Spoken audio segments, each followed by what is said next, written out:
It's 5 o'clock somewhere, but right now, you rocking with Noonish.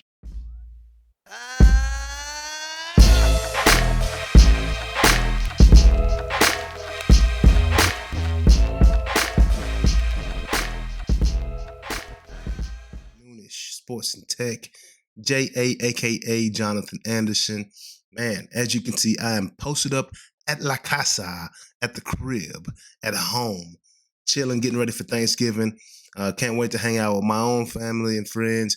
Man, I'm just so thankful for everyone that has subscribed to our show and watched our show and tuned in, commented, liked, all that good stuff, man. Please tell your mama, your friends, your family. Man, my co-hosts Jonas Bull and Mark Clayton, man, we're having so much fun with the show, producing content, trying to bring you guys the best content around all kinds of things, sports, tech, and everything else in between, man. But I hope you all have a lovely Thanksgiving with your family and friends, man. You guys stay blessed out there. Root those Cowboys on. Root those Detroit Lions on, man. They need a little more than that. But, man, like I said, thank y'all so much for tuning in. And y'all stay blessed. And we will see y'all next week. Enjoy this special compilation show we put together for you. Peace. Done a lot of great things, still doing a lot of great things. Mr. Ellis Hobbs of the New England Patriots, Philadelphia Eagles, Iowa State representing. Let's go. What's up, fellas? Hey, I just realized you was Eagles to Eagles, dog. Came in as an Eagle, went out as an Eagle, you know? You know what? I've never even thought about that. You're right. What's going on, bro? What you been up to, bro? Oh, man, the the process. Yeah. I think what people get confused with is that you start anew, right? And you have to reinvent yourself. But me, honestly, it's just continuing on. And obviously, you learn through bumps and bruises, life lessons, good, bad, or indifferent, where that is. But for the most part, I just continually stay with the process, bro. Everything that you know from my core being, JA, speaking to you directly, none of that has changed. You know, I've taken off the helmet, I put on a hat, but I'm still me. And so what I do now, man, I'm a serial entrepreneur at heart, investment strategies, things of that nature. By day, I literally manage money, my own specifically as a day trader. I have other businesses as well, Privé Society, Luxury Lifestyle Management Group. We're actually, yeah. We're spurring off into a lot of different things, man. But the overall basis of my life and the concept I truly want people to understand is that I'm more than an athlete. An athlete was just a part of me, right? It was just something that I was able to do, but I'm much more than that. And all I've taken from that is the skills, the core values and principles that allow me to play at a high level. And I've just infused it into my other worlds. And that's my edge, you know, on my opponent at the end of the day, which, you know, that has no face. Yes. It's been beautiful to watch, man. It's been beautiful to watch. So, hey, Ellis, when you were playing, so did you know that you were going to be an entrepreneur, or that you was an entrepreneur while you were playing, or did it hit you after? No, I mean it's one of those things, Mark, and I'm pretty sure. Well, first let me back up a little bit. You know, where I don't want it to be confused with people not understanding that there's a dark side to this thing, right? That transition is a monster, and when for as much as I was in tune or knowledgeable about where I was as an athlete, you know, my last play was a broken neck and wheeled off the field, right?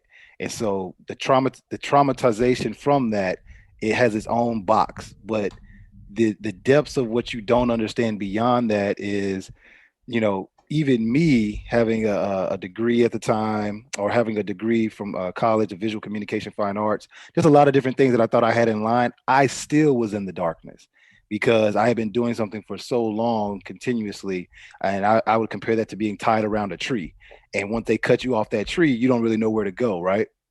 But so again, just a darkness world. But to your point, Mark, I don't think I ever had the awareness of saying, you know what, I'm going to be an entrepreneur. I just wanted to be able to sustain my lifestyle and be better. And whatever that required, I was willing to do that. And for what history shows us financially, socially, normally the most successful people are taking the biggest risk. They're taking the biggest calculated risk. They're making very disciplined choices. And then I believe the number one catalyst is they're always working towards being their own boss. And so that was something that was always with me. And whatever that meant for me to do, meaning I took 9 to 5. I took a sales job with an alcohol company. I worked in construction remodeling as a sales rep. And so, yeah, you can say that I worked for someone, but my mindset was always geared towards working for myself. Yes. And whatever that took, I was willing to do that to get to the end goal or to continue to get back on path to my main goal. Yeah. And along the way, you learned so many different industries that helped create this holistic, just who you are now, right? And exactly. It's almost like a chameleon. You can walk into just about any environment and have a conversation with just about anybody. Yeah. And it's not just somebody just throwing something out there. It's actual experience that's come from this, and you're adding value to whoever's sitting across from you anytime you step into the building. It's humbling, bro, and I'm glad you could put it so eloquently. I compare it to like The Dark Knight. If you guys remember the first one with Christian Bale, where he was just so fed up with the corruptness of his life and how people pigeonholed him into being Bruce Wayne and son of the Wayne Manor, right? Yeah. And he pretty much renounced all of that and went in and put himself in homelessness, found himself over there in Asia, wherever he was, right? I identify with that very well, to where I didn't care what type of money I had in the bank account, whether small or big or whatever. I need to immerse myself in what I don't know. Yeah. And I can't tell you how many times people question me. People ask me, like, why do you have a job? Or why do you do this? Or, man, he's working here. And, there's some uncomfortableness in that, right? Because your ego always wants to get in the way. But for me, it was a situation of they don't know me. It doesn't matter. And what is my end game, or what am I trying to get to? And so if you can keep that reference or that North Star, it allows you to stay focused on what you need to do. And then above anything else, when I was in that, or when it was still in those worlds, to your point, what you said, Jay, you learn so many different languages, man. And some of the stuff that used to frustrate me in the beginning when I came out of the league, because Mark, I'm pretty sure you can attest to this. When you put that helmet on, bro, you have diplomatic immunity. You can do whatever you want. And I'm gonna be very colorful right now. But when I used to get in front of white people, it didn't matter how I talked. It didn't matter what I said. Yeah, you're Ellis Hobbs with the New England Patriots, man. Come over here, right? But as soon as I take that off, they look at you completely different. Now take the white aspect out of it, put in females, put in adults, put in social media, whatever it is, right? But by me taking that off, it helped me strip that ego, and it helped me build back value to who Ellis H. Hobbs III is. Yeah. And so now when I get into a room with somebody, I'm not talking with emotion, I'm talking with strategy. Yep. I'm talking with leverage. Yeah. I'm talking with opportunity. I'm talking with value proposition. Sure. And so when you can do those things, it just opens up a lot of other doors for you to continually move your journey. Yeah. Guest, co-host, the man, Mr. Adie Von Gontard. Man, happy to have you in the building. Happy to be here. Definitely appreciate you coming on the show. That's how you say it? Like, that's how you say it? Adie Von Gontard. Von Gontard. Nice. It was, I mean, he nailed it. Hey, when it's spelled, can't tell you how many people butcher. I can't tell you how many people butcher it. So what do you get? Like, Von Gontard. Every single thing. Everything but the right one. Everything exactly. I just want to hear a little bit about how that all came together and how you've grown to the 60 athletes that you guys are now representing in Young Money. Sure. Awesome. Yeah, so went to SMU, was majoring in real estate finance, and then my junior year, the sports management program came out. So I double majored in that, and once I graduated from college, I started this sports marketing firm and was out there just trying to find, appearances here in Dallas. And I always loved sports, grew around sports, so I knew I wanted to do something in sports, but I didn't know where that was going to transition to. So, I was sitting here in Dallas trying to find $1,000 deals, $1,500 deals, saying I'll take 10% of whatever I can find, and calling 100 places a day to get 97 no's, people hanging up on me, 2 maybes, and I'm like, oh, heck yeah, I can actually get it, right? He's like, do you know who I am? I'm the man. So hang up on me. So I set it up, and, I get $1,000 deals, and I'd be taking 10% because I couldn't ever ask for 20% because I didn't know what I was doing, or I didn't have it. So I'd get $100, and, so I was making no money, but I was just grinding. Yeah. And, I started seeing, unless you were the Tony Romos or Des Bryants, of the time, no one's out there finding appearances for guys. So I grew it from 1 guy to 50 guys, and really the guy that really gave me the first start, his bigger name was Golden Tate when he was in Seattle. Notre Dame, baby. Exactly. Let's get it. And right around that time, it was exactly when he had that catch, with the replacement refs that really took off everything. The catch interception against Green Bay. Hey, but I've been watching Golden Tate. I'm a Notre Dame guy. So that's big 2-3, man. Exactly, that's my guy right there. He was a big deal in Notre Dame when Notre Dame wasn't very, very hot at the time. Right? Exactly. Bro. So he was so great to work with, and went to Seattle, and Seattle's such a hot market to find appearances, and I was doing everything other than what agencies do, right? So I was finding appearances, endorsements, social media, building websites, building clothing line, and really building these guys' brands. Right. And, all of a sudden you started to see how that translated to, once they went into these markets and became fan favorites, then they get paid more, So all of a sudden I was doing this niche in the market of all agents loved me because I was just doing their grunt work, and I wasn't certified, so I couldn't do anything contract wise as well. And then I tried to find, hey, how could we think outside the box? And now it's gotten a lot bigger, but I was trying to find equity deals, for clients, and saying rather than take 50,000 or 100,000, what if we could get 5% or 10% equity and really build that generational wealth? Man, that percentage over the dollar any day of the week, man. Yeah, exactly. Any day of the week. Did you understand that? Yeah, absolutely. Early, as a young, I know today, of course. Well, we get that, 1,000%. Yeah, now, but as a young buck, absolutely not. So I started APA Sports, which just stands for me and my 3 brothers. I never knew that. Yeah, really. That's dope. I always wondered what the APAA. And I always say APAA. Yeah, that's it. No, and APAA. That's okay. Right. Yeah. So Andrew, Peter, Alex, Adie. So I had APA Sports, and then Young Money Sports was starting their own agency, right? And Wayne really did it because, they say all athletes want to be rappers and all rappers want to be athletes, right? There's no truth to that. And Wayne, was always around these athletes and realizing there's not anyone really trying to help, other than getting the percentage on the contract. There's so much more to that, but are they really out there? It's on to the next guy, and these football careers are less than 3 years is the average, right? So the agents are thinking, okay, next guy up, and Wayne was like, we've been so blessed on the music side, there's got to be a better way to do this. And he started Young Money Sports, and when he did, all these other agencies started reaching out, saying, hey, we'll pay X, Y, Z, to use the name, all right? And Wayne was like, I'm not going to do, something for this quick fix money, right? He's been blessed with what he's done on the music, so we're going to build this the right way. So we literally were introduced and sat down and just kind of just shared the same vision of we're going to build this and be able to, be a powerhouse, but we're going to do it the right way, where we're going to look at every single player and help in every single category. It's not just quick on the contract and then on to the next guy. It's building them a brand, which is what I saw and what, Wayne and Cortez and Mac really saw of, the brand can outlive your career, and when you're done playing at 35 or 40, if you build that brand, it can be even more successful than what you did exactly. And you got to start that today rather than wait until you've blown up and you're a superstar and oh shoot, now let's try to figure out the brand too. You know, so after the fact, exactly. So he's been a great part. Amazing, yeah. See, that's the awesome. difference between reality and public perception. Exactly. Man. And that's like it's crazy. You know, good.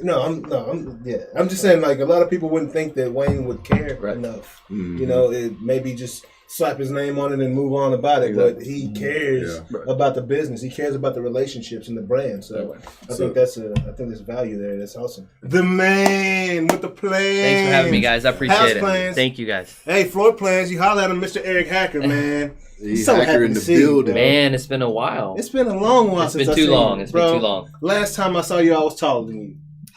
Boy.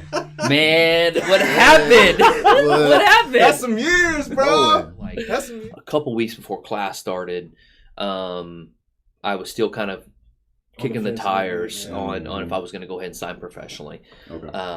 And so then anyways, I decided to go ahead and do it and jumped in and played very little in 2002. Actually, I think I only logged like 3 or 4 innings. But contract wise, it worked out great because my professional career started in 2002. And then kind of started to take off from there. And then I had some injuries when I was young and kind of had to battle through that.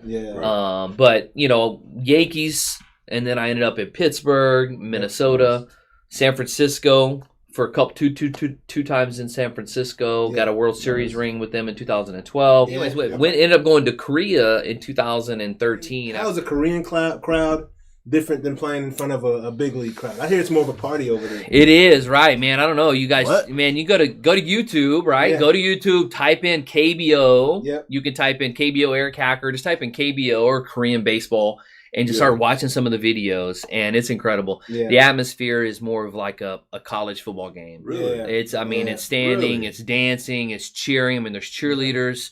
That's nuts, the man. atmosphere. Oh Baseball, my goodness! bro. I mean, you got to imagine a fan. I mean, they don't have 50,000 fans, but there's most of the stadiums are about 25,000. And in a big game, especially like a playoff game, I mean, you 25,000. You talk partying. about That's you a talk loud- about That's a loud environment. you talk about loud and crazy. Right. All of that. Right. I mean, 50,000 people in a major league stadium is not that loud, right? To the average person, it is.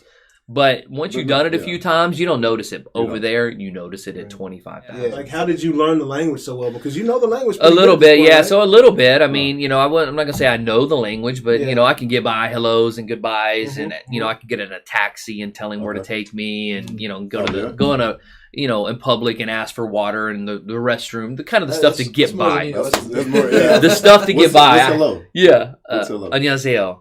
Say it again. 안녕하세요. 안녕하세요. 안녕하세요. 안녕하세요. That, but see, like, they have different forms of saying hello. Like, that's a very casual, like I would say it to a friend, like 안녕하세요. But like, if you're older than me, I should greet you differently because you're an elder, and like here we get away with it, you know, and we're kind of rude here, you know. But over there, like, you wouldn't walk up to an elder and if you said 안녕하세요 to somebody that's, you know, 15, 20 years older than you, 5 years older than you, they'd be like, seriously? Like, you need to respect them in a more formal greeting. And so, but yeah, man, it started to take off for us. And we had a translator to help us kind of get settled in. The team helped us. They put you up and kind of, you know, set you up in a nice living arrangements and all that. It turned out to be a lot of fun. That's awesome. Did you get the hit over there, though? They get to see you slug the bat? No, I kept telling them. I kept telling them to let me swing it. They weren't having it, huh? Hey, can I swing it though? Yeah, you can swing it, bro. Okay, hey, okay, you can swing okay. Hey, they teach you a bat flip or anything, bro. They got some serious bat flips going on. Oh man, the bat flips, man.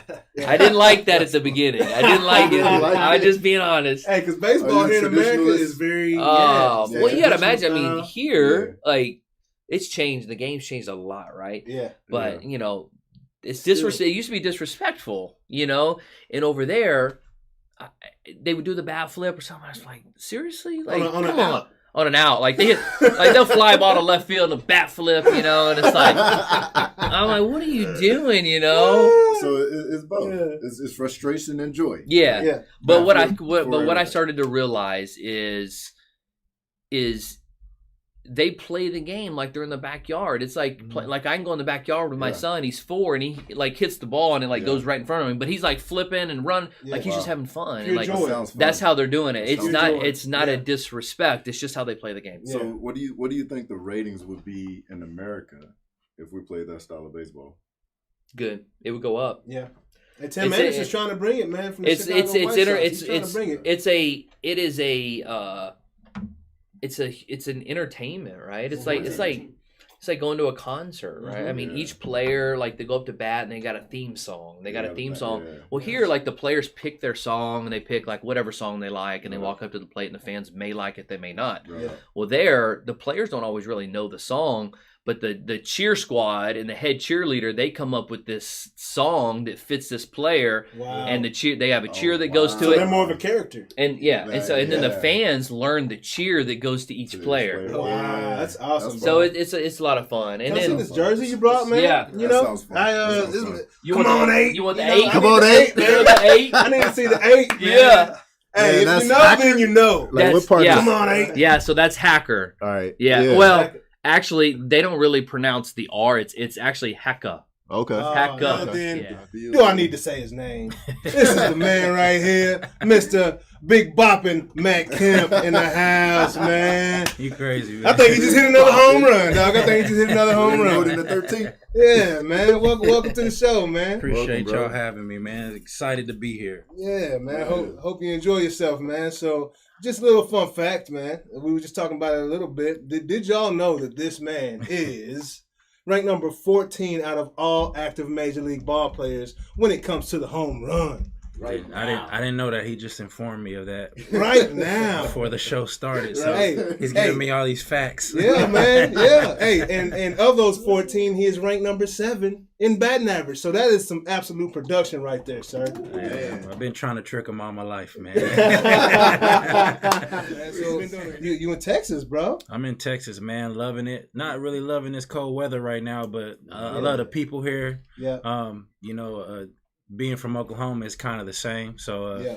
I'm close to the family, yet far away enough so they can actually have to call Yeah. to come to the house. Hey, man, we got a pretty brand new stadium out in Arlington, bro. I'm sure quite a few people would I love mean, to see you you stay can here in make Texas. calls. Hey, I'll make a few calls, man. See what we can do, bro. I mean, that's 'cause, what, me and the head coach there is the manager there. He's one of our old third base coaches at LA in Nice. LA. So he's a good dude. Chris Woodward. He has a lot of great things going on over there. And Yeah. and one of the assistant hitting coaches that was in LA is actually the head hitting coach in Arlington now. So yeah. I got a lot of people over there that I know. So you never know what might happen. It'd Hey, be good man. to play at home. Hey, that'd be great, It'd bro. be cool to play at home. Let me tell you, we get that number up to 400 real quick down here in Texas, dog. But yeah, man. So it's been a crazy, crazy couple of weeks, man. A lot of tragedy in the baseball world is here. Of course, on the 22nd, Hank Aaron passed away. I know you've had some experiences with him, been out playing with the Braves or whatnot, and then also Tommy Lasorda a couple weeks ago. And I'm sure that you guys been a Dodger for the majority of your career. I'm sure you guys had quite a bond and built a bond over the years. Can you tell Man, me it's little been bit a about lot. that? Even the past couple years, us losing Frank Robertson, who I was really close to. We lost Don Newcomb, who was like a dad to me. Tommy, Hank. There's a lot of great guys that have, they lived a great life and they accomplished a lot of great things. Yeah. But just losing Hank, I've had a few conversations with him playing with Atlanta, and man, is one of the nicest guys in the world. I mean, so humble, so nice, so full of knowledge, and just being able to get to just sit down with him and hear some of the stories and some of the things. He was a great person and somebody that I admired, coming up in the game. Oh yeah. And then Tommy, I met Tommy when I was 18 years old in Columbus, Georgia. I was playing low A baseball, and Tommy comes in. I had never met Tommy in my life, and I'm like, oh shit, this is Tommy Lasorda, man. Like I was like, I'm like, dang, dude. Like, Did he kick some dirt on you? He was like, I heard about you. He said, I heard you were the fucking real deal. Yeah. And I was like, I didn't, cool. Like, whatever. He's like, so he was just, we were in the cage, I'm hitting. He's like, you need to hit a fucking home run for me today. Show me something. Yeah. And I'm just sitting there just like he was telling me, he's like, you need to take your top hand and grip the bat as hard as you can and just punch the ball as hard as you can. And I promise you hit a home run. Yeah. And I'm like, Tommy, you don't know nothing. Yeah. I was like, Tommy, you don't know nothing about hitting, man. You was a pitcher, man. Like you know about curveballs and fastballs, but you don't know nothing about hitting. He's like, just fucking do it and watch what happens. Yeah. I fucking hit a home run that Bro, day. that's crazy. That's crazy. I hit a home run that day. Yeah. And then I got to the big leagues like a year later. Punching the baseball. I got to the big leagues a year later, and then he was like, I told you we're going to be here. Yeah. And then just over the years, our relationship grew. Yeah. And, Tommy used to take us out to eat all the time. That boy could eat some Italian food. Yeah, I was about to say. I got another funny story.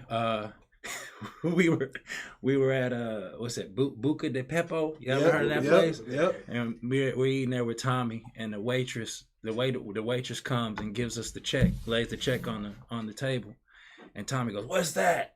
And I was like, "Tommy, that's the check." He's like, "I'm Tommy Lasorda. I don't pay for dinner." And I was like, so I go to the bag, man. I give the lady my credit card. I was like, "Don't worry about it. I got you." And he's like, I ain't never paid for a meal in my life. And I was just like, that's when you know you're doing it big. Yeah, straight old school, man. But he the nicest person in the world. And he was just, he used to always put that pressure on us to try to win a World Series before he passed away. And it was cool for the guys to give him that before he did that. So I know he died a happy person. Yeah. Sure. No, man, that's great stories, bro. I was in LA for a long time. Another guy that passed away that affected a lot of people. I know you went to some Lakers games, man. Mm-hmm. Did you ever get to speak with Kobe or have any types of stories? All the time. Man, Kobe was one of a kind, man. It was just, his conversations like were intense. Yeah, like he was always. It's like he would never like he would never let his like guard down. He was always like in competitive mode. And I mean, when we were doing this event in Palm Springs one time, and Allison Felix and Kobe. And then we got on a private plane to go to Palm Springs. And did y'all race? She probably would have won that one.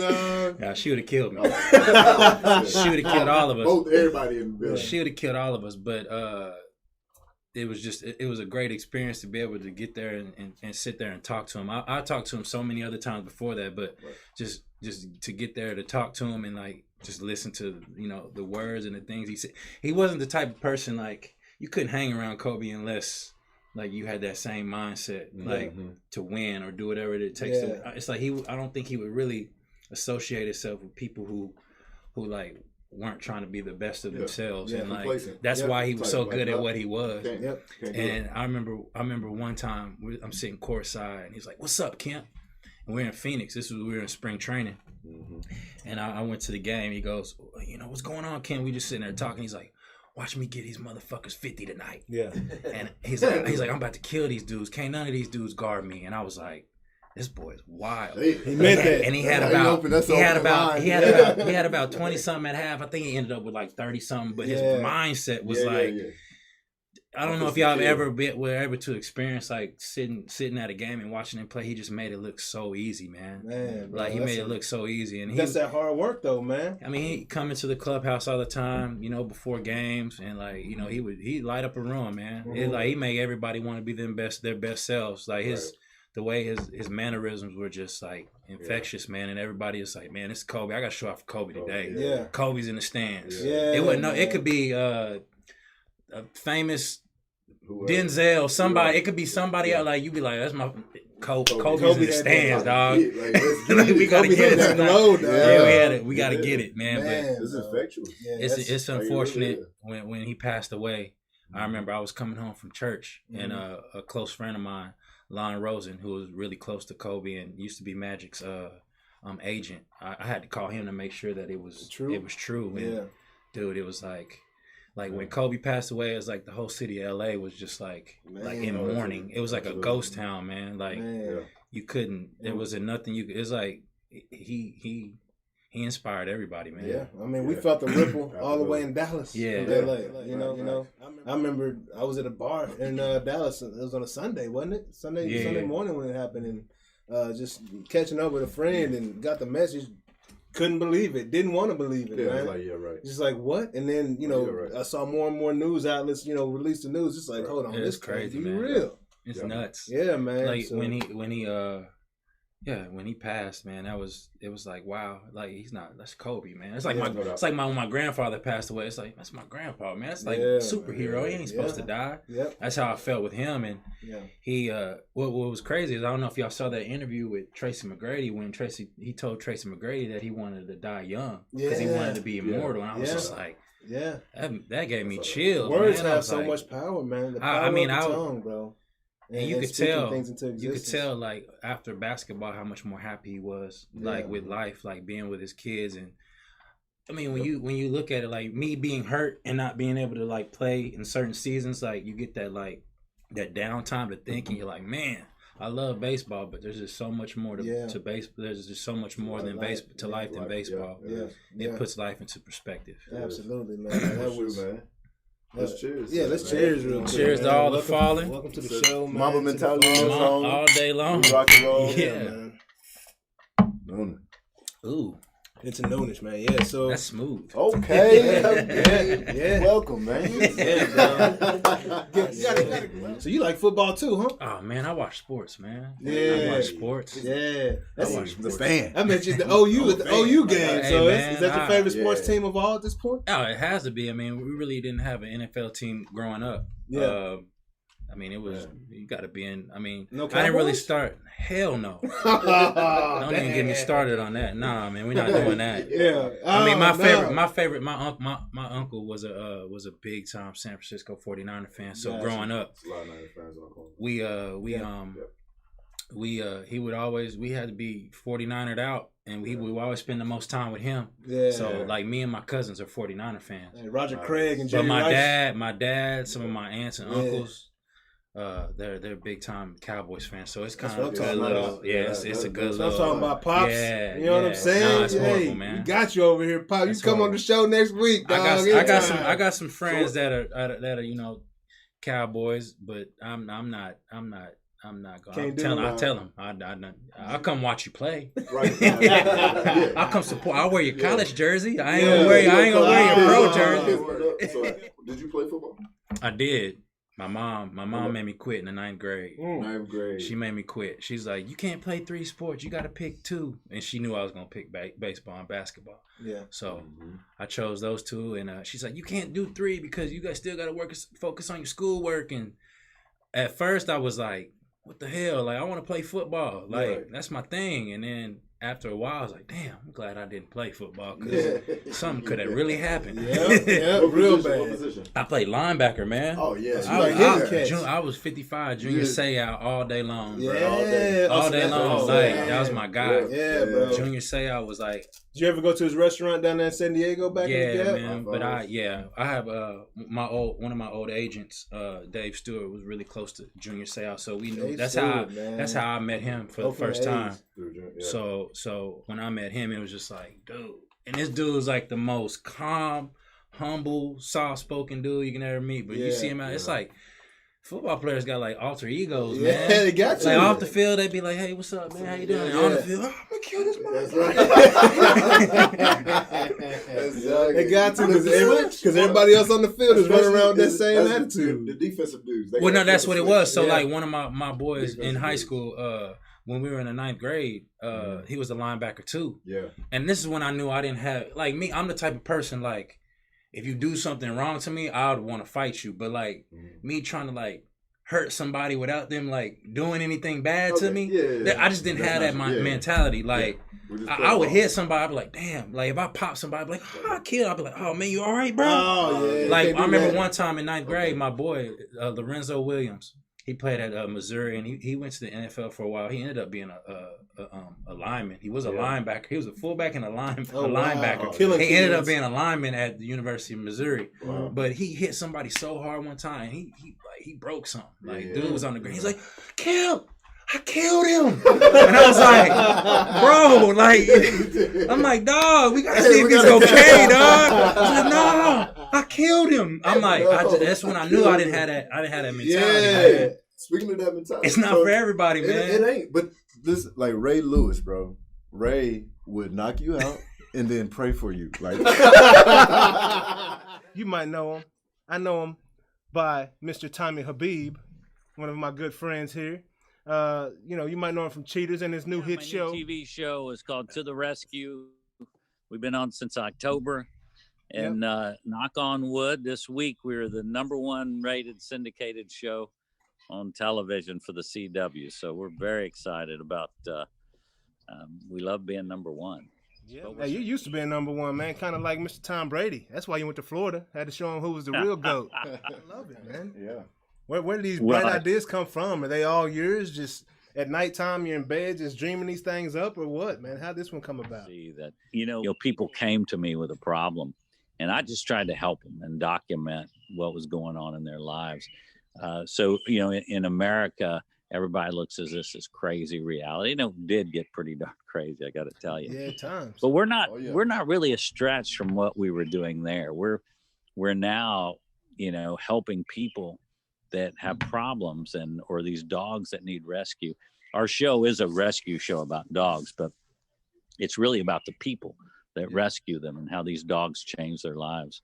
And I got to tell you, so many of those people that I busted on cheaters, they need a little dog in their life. So give them the love that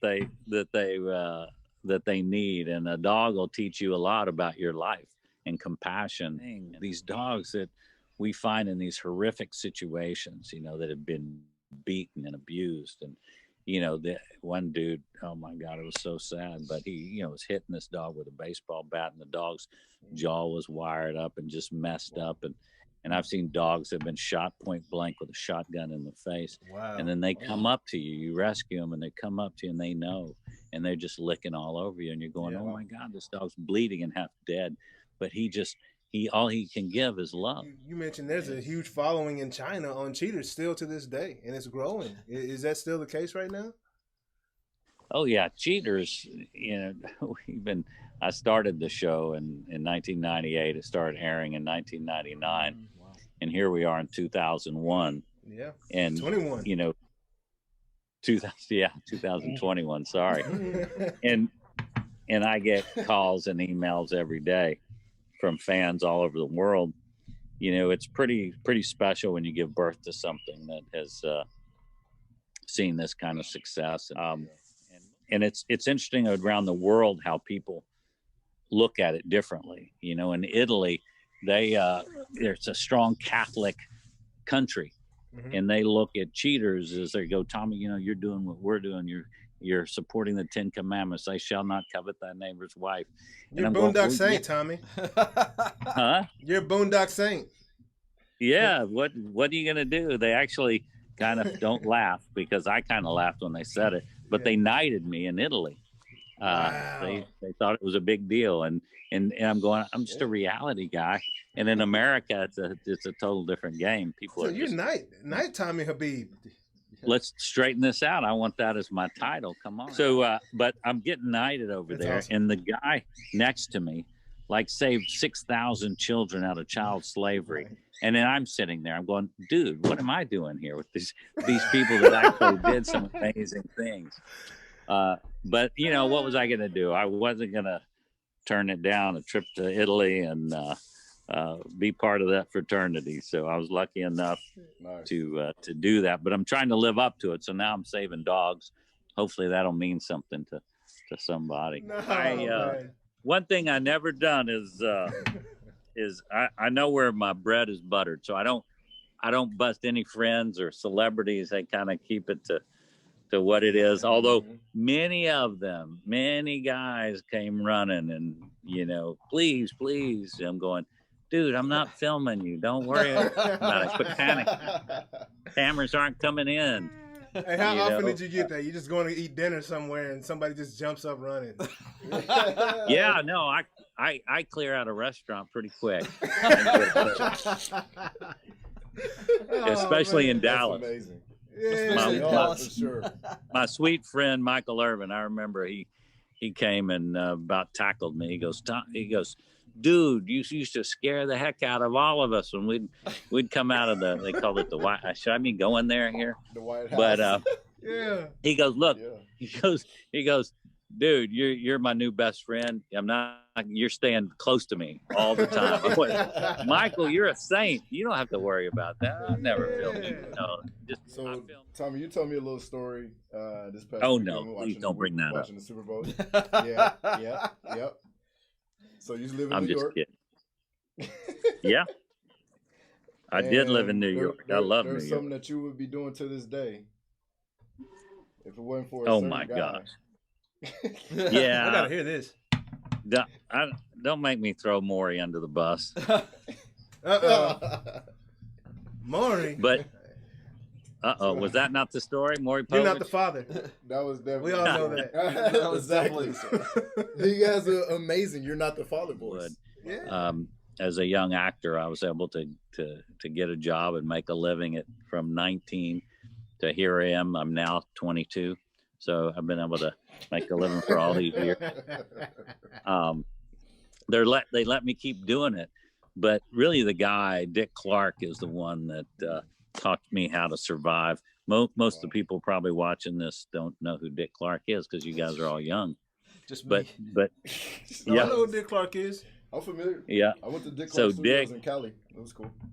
So Dick was kind of the guy, the king of music and product integration, and taught me a long time ago how to control my own destiny.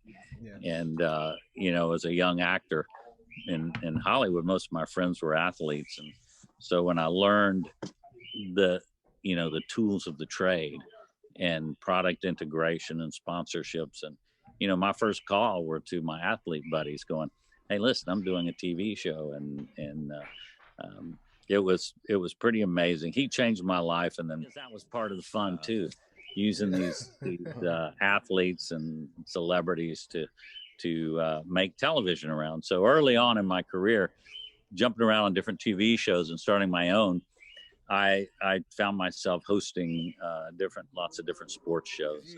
A lot of the time, I say you're like a trailblazer, right? Because you've created a lot of your own opportunities, right?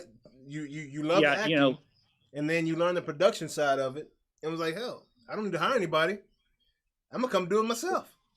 Well, that's right. That's what Dick told me. You know, I was over at the network and bouncing around on different shows. They would never give me my own show, and Dick, saw me in a deal, and he said, hey, kid, come see me. And, but what was amazing, I said, Dick, these guys won't give me a show. And he goes, Tommy, how do you think I've survived this long? He said, I controlled my own destiny. Don't let them do it. And I said, that's what I want to do. And he taught me about distribution, right? And product integration. And it sticks with me today. It's unbelievable this many years later. And so I take off my hat to Dick and thank him. The man, pitch man, Bobby Livingston. Yes, sir. Just freezing out here. Yeah. Pretty much about it, man. Here, there, and everywhere. Yeah, man. Bobby, he got to that league quick. You said you were drafted in the 4th round when out of high school, right? Yeah, 4th round, 2001, out of high school to the Mariners. So, played with them for 4 years, went over to Cincinnati, bounced around a couple different teams, went overseas and played. Ended up playing for 14 years before I decided to retire. Hey, where'd you go overseas and play? I played in Taiwan for 2 years. Taiwan. And, I love Taiwan. Have you ever been over there? I have. Yeah. I've ate good. The sashimi is amazing. But it was a great experience, man. Oh yeah, 100%. It's totally different backwards. So we had Eric Hacker on a few weeks ago, and he played over in Korea, and he said that they just played for the joy of the game, doing bat flips and all kinds of stuff. Was Taiwan the same type of style over there? It was backwards, man. You had a couple guys probably in a lineup that can hit the ball deep, but for the most part, everything was just safe face. So if you got 2 strikes instead of like trying to take deep, like they just didn't want to punch out. Yeah. So you only had literally 3 guys in a lineup that could hurt you. Unlike playing over here where you got 1 through 9 that can hit the ball out of the park. Bro, the weirdest experience of that was going into the dugout and whoever was starting pitching, and never mind the humidity there, and everybody's chain smoking in a corner, just blowing smoke. That's awesome. Bro, what is going on in here? Major League Baseball here, baby. Yeah, that's the 70s in the Major Leagues, dog. I'm over here trying to train right, and these guys are just chain smoking, throwing 7 innings. What the world is going on? Bro, like that too, because I used to hang around all the Tech football players when I was a little kid, because I only lived like a block away from the practice field. So I'd go hang out with all the kickers and punters, and I remember I think it was Brad Cade or John Davis. It was when Byron Hanspard and Zach Thomas were there. Yeah. Oh, wow. Hands, that's the Toto boy. No, I take that back. It was Bam Morris, actually. That's Bam Morris. Yeah, Bam Morris. Wow. He still lives here now. That's awesome. Yeah, man, I ain't heard that name in a minute, dog. Yeah, he was a beast, dude. Yeah. But anyway, those guys were like, "Hey man, throw in a little Copenhagen and run some routes." I was like, I think 10 or 11 years old. I was like, put a big old fatty in, and they're like, throwing me passes. Bro, I threw up from Texas Tech all the way back to my house. So Bobby, you know what I'm saying? What was the wildest experience you had during the game on the bump, man? Here in the majors, dog. Probably in Atlanta, man. Honestly, July 15th, 2007. Man, you remember the date? Yeah, I remember. Well, I set a hit record for pitchers for Cincinnati. I went 4 for 4 at the plate, and then I think I threw 6 innings. We ended up, I think, killing. Griffey hit his 575th when I was on second. Wow, that's awesome. So, swinging. So it was. Yeah, we were playing in Atlanta, so it was hot as balls there. And I literally just got called up the day before, and started the next day. Nice. And it was just kind of surreal. But anyway, all the hitting, I was having to sprint first, and then I got on first. Scott Habeeb was batting next, and they gave me the steal sign. So I stole, but I didn't peek in when I stole. So I went, dived first, hit first in the second, foul ball. Came back. Came back to the bag. Next pitch, base hit into the gap. I was going first to third. But my legs were done. So I hit the bag at second. Oh, dude, I hit the bag at second, and I knew, like, I wasn't going to make it. So I just threw myself into the dirt. There's actually a photo online of me diving back to the bag where Ed Rennery is tagging me. Yeah. Anyway, ended up stopping myself from getting hosed at third, went back to second, dove in second, and then like 2 pitches later, Griffey hit his 575th. And I remember rounding third thinking like, dang, Griff just hit his 575th second. This is so cool. I just remember that. And then I remember after I got my 4th hit in the game, going back in the dugout because Jeff Dunn, Griffey was on the team done, and I remember Griffey coming up to me and be like, dang, man, is it that easy to hit in the league? Yeah. I was like, I don't know, man. You got 575 homers. You tell me. That's dope, bro. Like the only pitchers I get along with, bro, are athletes, dog. I can't mess with those pitchers that just pitch them. POs, like I was the same way, man. I always usually roomed with when the minor leagues. Always usually roomed with outfielders or catchers. I never really roomed with other POs. Yeah, he's the wild boy, dog. I was so hyped the first time I saw you up in Seattle, dog. First time I saw you on the bump.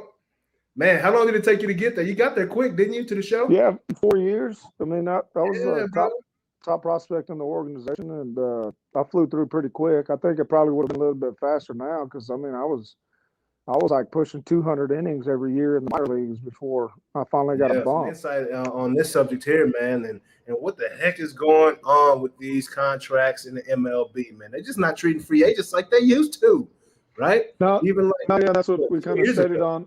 That's what we kind of were touching on prior to the power outage. But yeah, I just think what we had discussed as far as just kind of where everybody's moving as far as the analytical part and being paid off of what they're projecting you to do as you get older, opposed to locking these guys into contracts and then say the last 3-4 years of the contract they don't produce, and then just spending millions for a dead player pretty much. Yeah, Pujols is a good example of that, right? He got paid for what that 10-year like $400 million deal he got back in the day, or $300 million, however much it was. Yeah, but you kind of the way I've always looked at it is like people are paying to come see those players. They're not you know what I mean? They're spending money at the stadiums, buying those $10 beers, spending hundreds of dollars for those uniforms. And if you don't think they're making more than double what they're paying or triple what they're paying those guys, you got to be out of your mind. That's just not. That's just not, especially for guys like Griffey and Pujols and all these Hall of Famers. So I think the players union does a good job of protecting the players. I think Major League Baseball has the best union in the whole world. So I think from that standpoint, I think they're well taken care of. But I just think the analytic part of trying to project something out in the ether from a monetary purpose is just kind of asinine to me. But that's my yeah, man. It ain't my big bro right here. Yes, he ain't a businessman. He's a business Man About the business. Coming baby. at you, Yes. big bro TK Tim Yes, Klund shout out. joining us this week on Noonish, man. It's gonna be a great show. TK in the building. Yeah, Cheers man. to y'all out there on Hey, lunch hold on. break. We got a cheers, man. It's a PED, performance enhancing drinks. Cheers right here. You know, getting it in before the show starts. Get right. TK, what's up, man? How you been, bro? Man, been doing awesome. Yeah. Been rocking and rolling, running crazy, as you know, and got a lot of great things going on. And Yeah. it's going to be a good year here in Texas for sure. Yeah, I mean, So, all right, yeah, amazing game. Yeah. Tons of celebrities. Oh, tons tons. of relationships. You send a text, they're like, yeah, of course, we're there. We're supporting. Yeah. Let's go back. Like, where'd all these relationships? We got the game. Man, it's and all crazy. that. So, Like, who is TK? Who is I'm going to give you the TK, real quick version. where you So, from? The quick version. grew up in Southeast Missouri, Cape Girardeau, Missouri. anyway, Went there, got kicked out of college before I went to college. My dad was smart enough to say, you know what, I'm going to get you a job tomorrow. And he was very upset to the fact that, number one, I lost a scholarship. Number two, he has to take another day off. You know, he had to take a day off to talk to the coach. Now he's got to take another day off, so he's really upset. So 8 a.m. the next day, there's my job choices: Army, Navy, Air Force, Marines. Yeah. And he was like, "You're picking one of these today." I'm like, "So." I ended up going to Air Force. The colonel come in. And I was like, the colonel come in and said, taxpayers don't pay people to play softball. And I was like, man, I didn't make the rules up here, so they do. So I'm just following your rules. Yeah, And yeah. so he said, "You gonna make a career out of this?" And I said, "Well, it's probably going to depend on this conversation." And the conversation was, I guess I wasn't going to make a career out of it. So I got early out. I actually got out early to go back to SEMO. They had me at linebacker. Linebacker, fullback. Oh, you know how I grew up. My dad taught me, like, when you hit somebody, one or two, somebody you knocked out on every hit. Yeah. It's your decision on who it is. It's either going to be them or you, but somebody needs to be knocked out on every time you hit somebody, right? So thanks a lot, Dad, for those 7 concussions, by the way. And then I was in a car accident in 2000. Actually killed myself. Fell asleep driving home. Had to have my whole face replaced. We're doing this. We're getting this over with. So anyway, I was sitting at home. I was watching Jerry Maguire. My wife comes home from work. Yeah. And she's like, "What's the game plan? You could go back to mobile homes? What are you doing?" I said, "No, I'm done with 7 days a week." And we were making great money, but I was like, "There's just something else I need to do." And I was like, "I think I'm going to be a Jerry Maguire." Yeah. And if you can see, and you all know my wife. Yeah. And so, that look she usually has when she's looking at me. But this was more expanded. That look where she was like. So what happened is I went to meet a friend at a restaurant. And I go in. I'm about an hour early. Nobody's there. I sit up at the bar. It's me, empty chair, another brother sitting over here. Hey, yeah, give me a drink. He's like, "Man, you want to do a shot with me?" So, man, I'll do a shot with you. We do a shot, ching. And, who are you? I'm TK. What do you do? I'm in sales. What do you, who are you? I'm retired. I'm Lemuel Stinson. Yeah. I said, Lemuel Stinson. What? And I said, man, that name. I said, that name sounds familiar. Yeah, he goes, well, everybody called me Lemonhead. He's laughing, and if y'all know Stinson, he got that little gap between his teeth. He's laughing, and so we're chatting, and I said, well, what do you do? He said, well, I'm retired. And I said, retired, man? You look pretty young to be retired. He's like, oh, I just got out of the NFL. And I was like, Stinson from the Bears? Yeah. And he's like, man, you know me? I was like, number 32. He's like, I said, man, I'm a huge Bears fan. Yeah. Move this seat out. We'd come down here. It's just boom, boom, boom. My guy showed up. I was half liquored up for that meeting by the time he got there. Yeah. I gave Stinson my card. Didn't think twice about it. About 2 weeks later, he called me. I didn't notice the number. I answered it. Hey, man, Stinson. Yeah. Who? It's Stinson. That's how he talks, right? Yeah, hard. Yeah, it's Stinson. Yeah. Straight WWF. I'm going, what the hell? Like English, right? So finally he slowed it down enough for me. He's like, Lemuel Stinson from the Bears. I was like, Stinson, yeah, okay. Yeah. And so we started chatting. And he's like, man, I want you to handle all my marketing.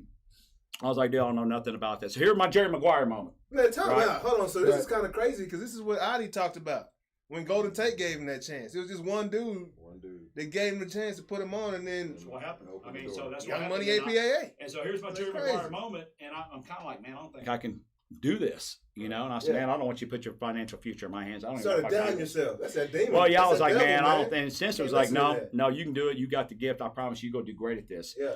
And he said, whatever we make, I'll give you 50%. And I was like, dude, I got money. Whatever we make, you can keep. Yeah. If you're willing to take a chance, I'll take a chance. Yeah. And so all the athletes and pro athletes I've ever worked with, I've never charged them. Wow. It's just been relationship. I Best never, fees in the business. I never wanted employee relationship. I made money. My thing was I just want friends. Yeah, you know, I just be friends, right? So just so y'all know, typically it's 15 to 20%. Man, I like these guys. And the other thing is, you know, you always read about people taking advantage of athletes. Yeah. And I never want to be in that position where somebody could say, hey, TK made money off me or he did this off me. So it was always like, man, I'll do anything I can to help you. Yeah. We're good. We did everything together. And then he introduced me to Super Bowl MVP Larry Brown, Yep. whose mom came and worked for me before it was over with, Miss Sandy, who I love. Who's my other mom, and that's what I always ask LB when I see him, like, how my mom doing? Y'all know I'm her favorite still, but Dallas Cowboys. Larry Brown. MVP. Tell my mom I said, hey. Right. So love you, mom. 24. So yeah, and then it just took off from there in the retired field, right? Yeah. And then Houston had a Super Bowl, and I started working with retired guys. So we all went to Super Bowl in Houston, and I did. I was kind of partially in an event party down there. And after that event, I told my wife, like, I'm doing my own Super Bowl party next year. Yeah. Almost the same look when I told her I want to be a Jerry Maguire. And she's like, what the hell you know about throwing a party? Yeah. And I'm like, well, I was like, babe, how do you think I got through high school without working? Throw a party. Oh, everybody. We had a Super Bowl party in Jacksonville. We were voted #1 Super Bowl party by the Detroit Free Press in Jacksonville. Wow. The same people that, so again, everything I do, whenever I want to do something, #1. So, because we were open to the public. Yeah. Right? It wasn't like Maxim, where it's super $2,500 ticket, corporate type. It was like, come on. Right? We had like 3,000 people at the Gotta party. pay to get in. Got to pay to get in. But it gonna be no. We had no issues. Like the night before, somebody was shooting gunshots in the parking lot, and I was like, "Oh man, I hope this don't happen tomorrow night." All right. But no, it was a good party. But what happened is, so we had that. I mean, and we were the only one. This is really before Super Bowl parties are what they even are now. So. 2005 in Jacksonville. Okay. So what happened is, like everything I do, whenever I want to do something, I just learned from Tony Robbins. You just find the expert, go copy him. Yeah. So what happened is the people who did the event in Houston were the same people that do the Maxim party, and they have a company called D.O.C, and they're still around. And Todd Cooper from D.O.C, who's a great friend of mine. They did the Coors Light party at Super Bowl. They did the Maxim party. They're the ones who really created. They're the ones who created like what Super Bowl parties are today. Toast did, right? The way we They're the ones who do it to that level. So I went and talked to Todd and said, "Hey, can you help me with this?" And they were already being paid by these other companies. So he was like, "Yeah, I'll help you if you can help me out with let me get some people in there." Yeah. Dude, I'm bring who you want. Man. So we worked together on that. So yeah, we did that, and then also like Rayfield Wright went in the Hall of Fame, and we did his Hall of Fame party. You know, at that time, retired players at Rayfield's right. They got some money. They don't have money to throw the big events. Yeah. And Troy went in at the same time. So Troy actually had his party inside at the I think it's called Glendale Country Club. We tinted up the whole parking lot. Was Troy's party a little upscale, kind of quiet? No, they had Pat Green there, and I love Pat Green, but Pat Green. But you know what I do? So what I do is I call my boy Richard Street of the Temptations. Yeah. And said, let's bring the Temps in for Rayfields. Yeah. So we had the Temptations there. Nice. So and we owned that up to the public. We're the ones who changed the way Hall of Fame does their parties now, because what happened is, if you remember, they used to have the 1 o'clock and then you sit there all day, and then about 6 o'clock all the inauguration stuff's over Gold with, jackets and right? stuff. All that's over with. And then you go do your things. The problem is that retired players, if they don't have money, they just don't really. They might go to a restaurant and eat. While the big athletes, they have their own big private parties. Yeah. But everybody's leaving these other guys out. Yeah. So Rayfield was the one like, can you help us out? So we did it. So what happened? We sold tickets to it. Yeah. Right. So I had all the old Cowboys. I had young guys coming in, but we set it up next to Troy's so people could come in and out of both. Yeah, right. And pay respects to both. Nice. The problem is our door was on that end. Troy's door was kind of on the back end. So you would have to walk from Troy's all the way around the tent to come in this way. Yeah. So Temptations playing. I see security running towards the back of the tent. Tent's lifting up. Like, man, what the hell? You know what's going on? And who comes through? Pat Smith. Man. Here comes Emmett in. Here comes Mike in. Yeah. I said, Mike, them boys. Why didn't you just walk around? Yeah. This is shorter. Yeah. Right? Saving energy, baby. Yeah, no. Mike holding it up like you're going into a WWE ring, right? Yeah. Here comes Miss Pat. Everybody trying to help him in, like, what the hell? So, I mean, and then we have Michael Irvin on stage singing. Drew Pearson, who's just getting in the Hall of Fame. He's going to. DP was singing on stage. So we had a great time. That was a great party. So just things like that we've had, and then it's just relationships keep building and building. And then I've never had a website. It's always been a referral. Co-host. How's that shoulder feeling, man? Might need you on the bump. The Rangers been tripping here lately. Might be able to do it. Hey, man. Mr. Tim Crabtree in the house, man. It's crazy. So you played with both of these teams, right? Yeah, both Toronto and Texas. You know, Toronto drafted me way back in 1992, I guess, and then they traded me away in '98 to Texas, and been here ever since. A lot going on. Trying to, raise 3 kids and get them out of the house so I can figure out how I'm gonna retire. But now I've been in law enforcement for 17 years now since retiring from baseball, and I've got a lot of baseball stuff going on in regards to my son. He's a 16U player, and we'll be on the showcase circuit this summer, starting I guess May 18th we'll get rolling. But so is he on the bump too? Is he pitching? He pitches some. Yeah. And my story goes, I didn't pitch at all in high school, and I didn't pitch at all in college until my junior year. Yeah. So I'm kind of taking the same philosophy with him, allowing him to see if he's good enough as a position player. Yes. And if that doesn't work out, you can always fall back to pitching. I tried to step away. Yes. I tried to step away from coaching and let my son go and get coached by somebody else, right? Yes. And so I'm sitting up there in the stands with my wife watching some games, and it's like, what are these guys doing? Why is the 5-hole button down by 5? Yeah, I mean, so I just kind of stepped back into it with a couple other guys, and we've started a program it's more of a showcase program for the high school group. We don't have any younger teams or anything like that. Yeah. And what I'm trying to do right now is just put these kids in front of scouts, college coaches that have an opportunity to watch them, and then it's up to the kids to play the game, right? Yes. I mean, we'll put them into the right situations where they need to be in front of who they need to be in front of. Yes. And, of course, then there's the social media side of it too, right? Which, I mean, if the parents aren't doing it, they're paying somebody to do it. Yep.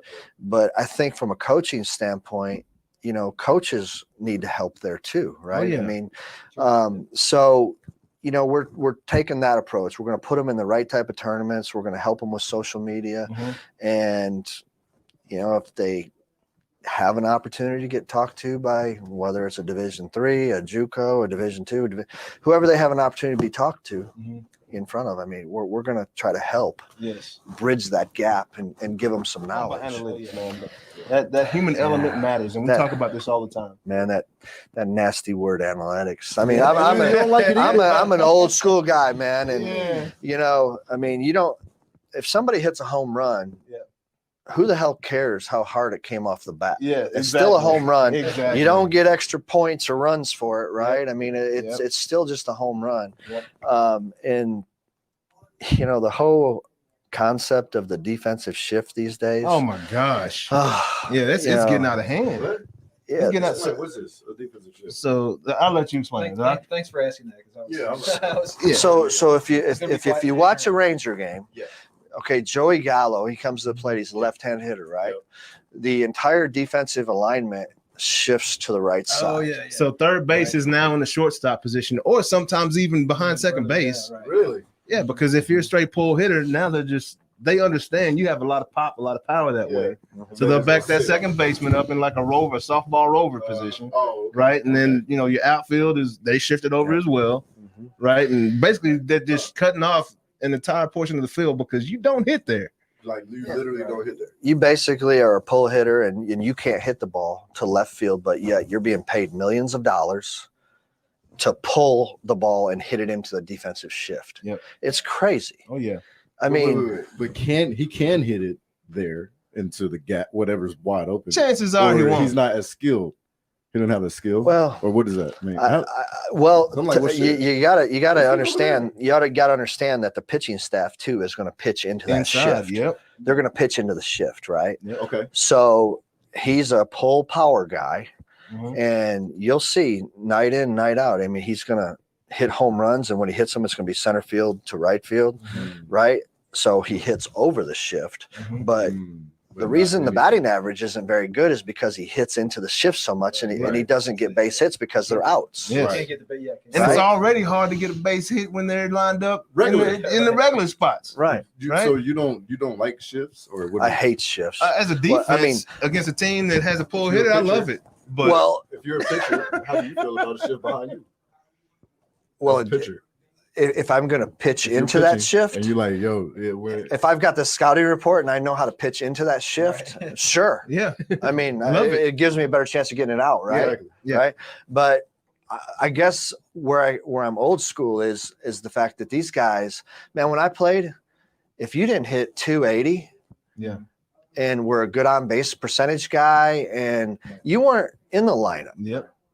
And now you see players that are hitting below 200 or maybe around 200 fast because they hit home runs, right? Yep. But they're going to strike out 180 to 200 times too. Oh my gosh. I mean, back when I played, I mean, you weren't in the lineup. You weren't even on a big league roster if that was the case. Guess that's crazy. You look at the legend, Hook'em, UT number 4, 11 on the Cowboys, Mr. Roy Williams. Let's get this PED toast and performance enhancing drinks in the house real quick. Get this thing started. Man, right here. Hey, if you don't know who this is, you ain't from America. You definitely ain't from Texas.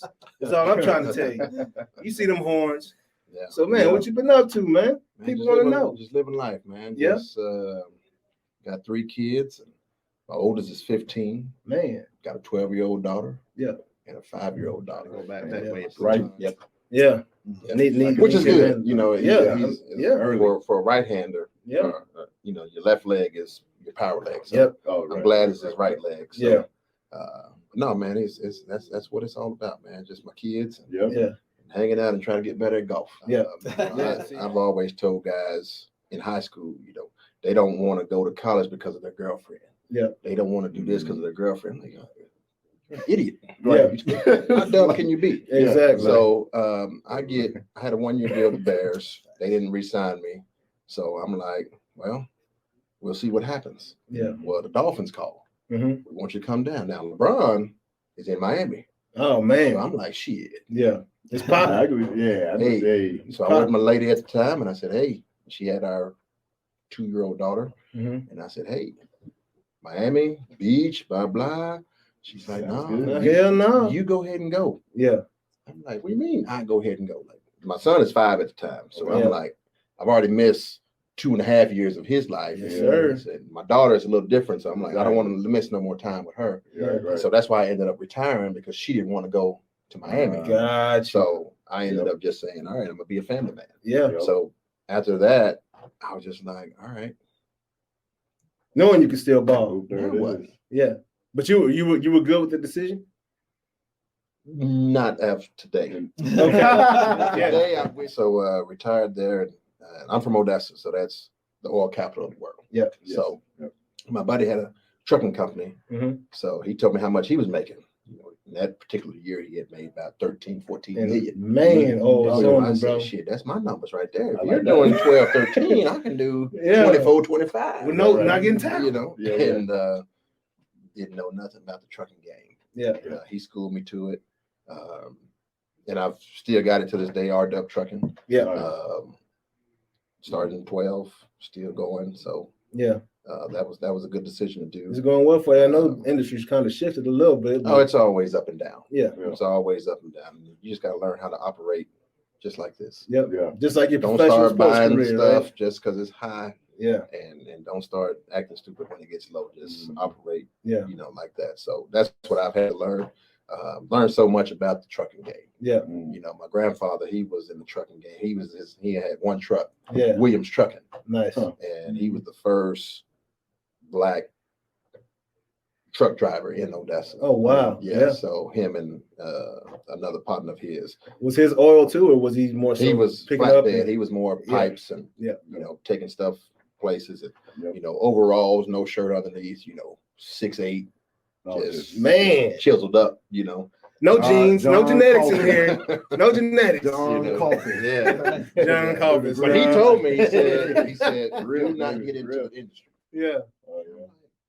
come on, Papa. You didn't understand it. And he's like, no, the mafia, this, that, and the other. I'm like, mafia, this ain't New Hey, York. This ain't, you know. Hey, they'll make you pump the brakes, dog.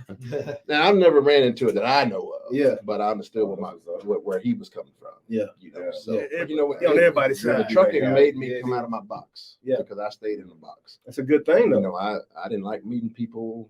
I like my room, my video game, and the bathroom. That's all I need. Right. Yeah. In the kitchen. That's it. Yeah. But now I got to get out and meet and greet and shake hands. And yeah. Learn a lot about yourself. Absolutely. Yeah. You know, got me out of my comfort zone to where now it's comfortable now to meet people. Yeah. So that's great. That's everything great. works in mysterious. Hey, man, I remember them lived in whips. the dorms for 4 years straight. Did you really, bro? With no car. No, come on. I swear. I lived in the dorm Dog. for 4 years. You lived in the dorm for 4 years. For 4 bro. years. No car. No car. No nothing. But Man, you also y'all was lived- riding whips down No. there, dog. No, Not me. No, this guy, like he said, what was the formula before having to come out and meet people? Yeah. No room, Video no games. a little food, Yeah. maybe some water. That's it. Yeah, but come on, like he was the man on the campus of UT, No. right? And you just stayed to yourself even I then? stayed to Yes, myself, bro. man. Straight I up. try to meet some young ladies every once in a while. Yeah. Yeah. Have my fun. And Bro, I if mean, if I could rewind this whole situation, Redo? it would be a Yeah. different scenario. You wouldn't be Been rolling. like, I would not. No name? Coach Brown. Yeah. Coach Brown set me in the office and he said, what do we need to do to make you become a Longhorn? It's just me by myself. Yeah. Right? You got Mac Brown sitting in front of you, Mhm. asking you a question With that and voice. you ain't thinking of anything. still in high school. Nothing, coach. Yeah. I'm committed. And this is when UT was hot. Like that's the spot Right. everybody wanted to Ricky go off the to, Heisman. bro. Yeah, so I'm like, Everybody wanted to go there. but now So- rewind it and it's like, what do we need to do to make you become a Longhorn? Well, my mama's Yeah. my mama needs this. yeah. I'm not saying that's what he was asking. Yeah. You know, but Oh, in my but- mind, Yeah. you know, Yeah. It's on the table. Were you the first? Were you the first to go through that experience and be, in playing high level of sports? No, my brother was All-American at Texas Tech. Oh wow, All-American at Odessa Permian as well. He was wide Yeah. receiver. Yeah. Lloyd Hill. nice. So he went through it. Yeah. Matter of fact, Mike Leach, he had just gotten a tech job, The mad scientist. and I was his first recruit. Wow. He came to my high school Yeah. and pulled me out of class. My mom met us there and everything. I wonder how long Mike was watching you, bro. I don't know, but he taught me. He said, "Here's the offense. Put the tape in, VHS, of Yeah. course, Mhm. and boom, boom, boom, boom, boom." Yeah. And I picked up on it like that. Yeah. I was like, "Yeah." He said, "You know what? I'm gonna guarantee you 100 balls a year." For When sure. he said that, Chris Hill, that's my mama. Yeah. Chris Hill said, "Motherfucker, you can't tell my son nothing." Blah, blah, blah, blah, blah. I mean, she just let him have it. Yeah. You can't guarantee my son anything, basically, is what she's telling me. Right. Yeah. But in her own way. Way, And yeah. I said, "Well, coach, I guess I'm not going to Texas Tech." And so, look, you fast forward throughout college, and I'm done. Bro. And my mom looks back, and of course, he does big The way things he at does. Texas Tech. Yeah. She's like, You probably could have got them 100. "You would have had 100 balls." So you was like you saying, but you think you got both if you'd have stuck the track, No. kept working out with it. 'Cause, I mean, dang. the thing that Bolt got was the height. And you got the height that too. long No, lever. no. There was a guy, gosh dang, what's his name? Mitchell. It's not Donovan Mitchell. No. Maybe. I don't know. Mitchell. Oh. Mitchell was his last name. He was from Big Spring. Okay. Big He spring. was running Olympics. He was trying out for Olympics Yeah. and all that.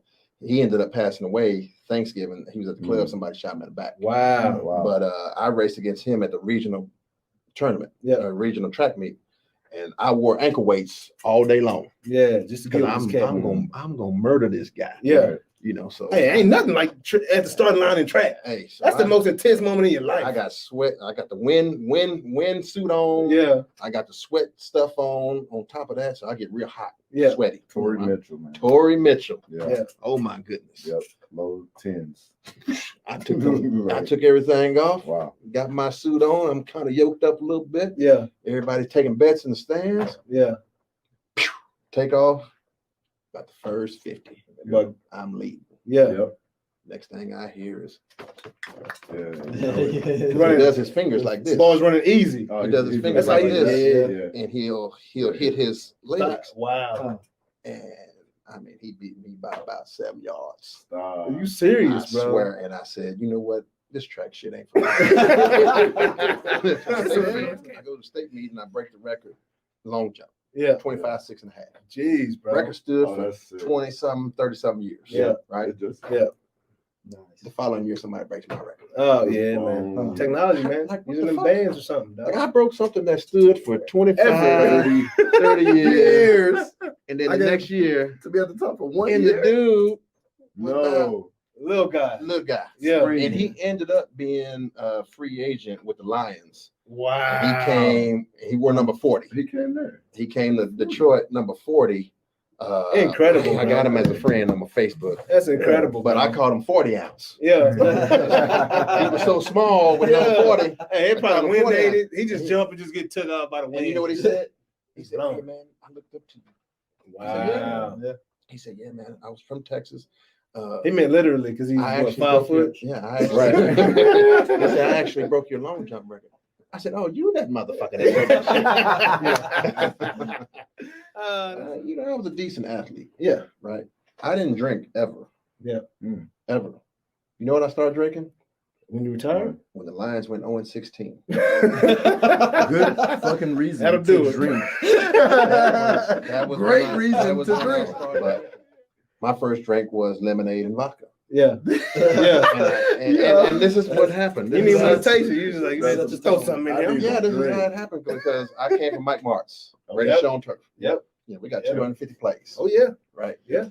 Then we go to Jim Coletto. We got 28 plays. Oh, Lord. In the league? 28 plays. Yeah, First, yeah. second, Baltimore, we third, had- red zone, Are you goal kidding line. me, bro? All that is 28 plays. Mine. We went 4-0 in the preseason. Yeah. But we showed our whole damn play. We showed the whole. I swear, you can look it up. Yeah. You can look it up, bro. That was it. And we went. The first game we were in Atlanta. Yeah. We were in Atlanta. And we're moving the ball. Miraculously moving the ball. We get on the 13-yard line, getting us waiting in the huddle. We looking at him. He looking. Yeah. Timeout. So he's like, I go to the sideline. I'm being nosy, drinking the Gatorade, being nosy. He's like, Rod Marinelli's our head coach. Yeah. He says, hey, why you didn't call a play? He said, I didn't get a play. He said, you can get a play. So Jim Coletto's upstairs. So Rod calls him, Jim, come in, Jim. Coletto. Oh, sorry, coach, I must have dozed off. Oh, my gosh, bro. No. So we're 0-1. Right? Bus collecting the check up in Detroit, man. We end up we 0-2 in the game, bro. 0-3. No way, bro. 0-4. So we're in the team room and we're going over stuff. And there's a strip club called the Flight Club, right? The Flight Club. So we had one of the guys. When you push in the airplane, when you push the waitress button, it makes boom. Yeah, right? yeah. He says, boom. Yeah. Another dude says, boom. Yeah. He's going. Yeah. Another, boom. Yeah. Coach turns around, what the hell's going on? Yeah. Nothing, coach. Then everybody started laughing. Right? Yeah. So I'm like, what the hell is boom? Y'all know everything about it after the game. What the hell is boom? Like, Yeah. Hey, what's that? Hey, man, we're going to the strip club after. You want to go? I said, man, that ain't really my style, man, but I ain't gonna win no way. Might as well. So I win. Hey man, you want a drink? I think, nah, man, I don't want to drink.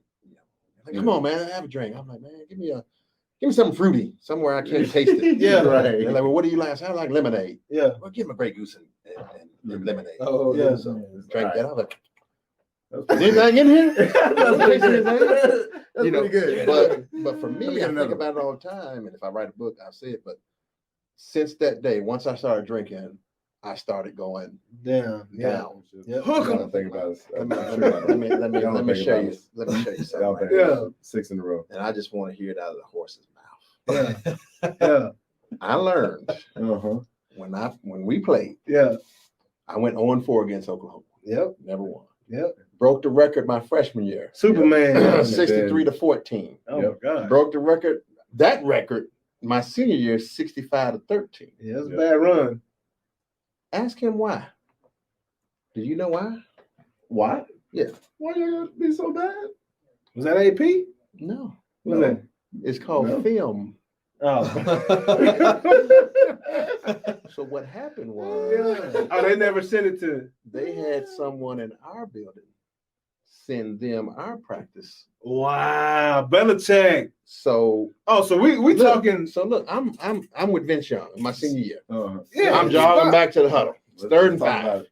Here Teddy Lehman says, "All right, guys, here comes the quarterback draw." Spygate. Right. So I hear it. Here comes the quarterback draw. I get in the huddle. Spread right, quarterback draw. I say, "Oh shit, this ain't supposed to work." They already looking for it. Spygate. Yeah. We get in a you talk Belichick Spygate. We get in a trick play formation. Yeah. Mac Brown is not a trick play guy. But he trick play. Here it comes. Mac Here it Brown comes. playing chess.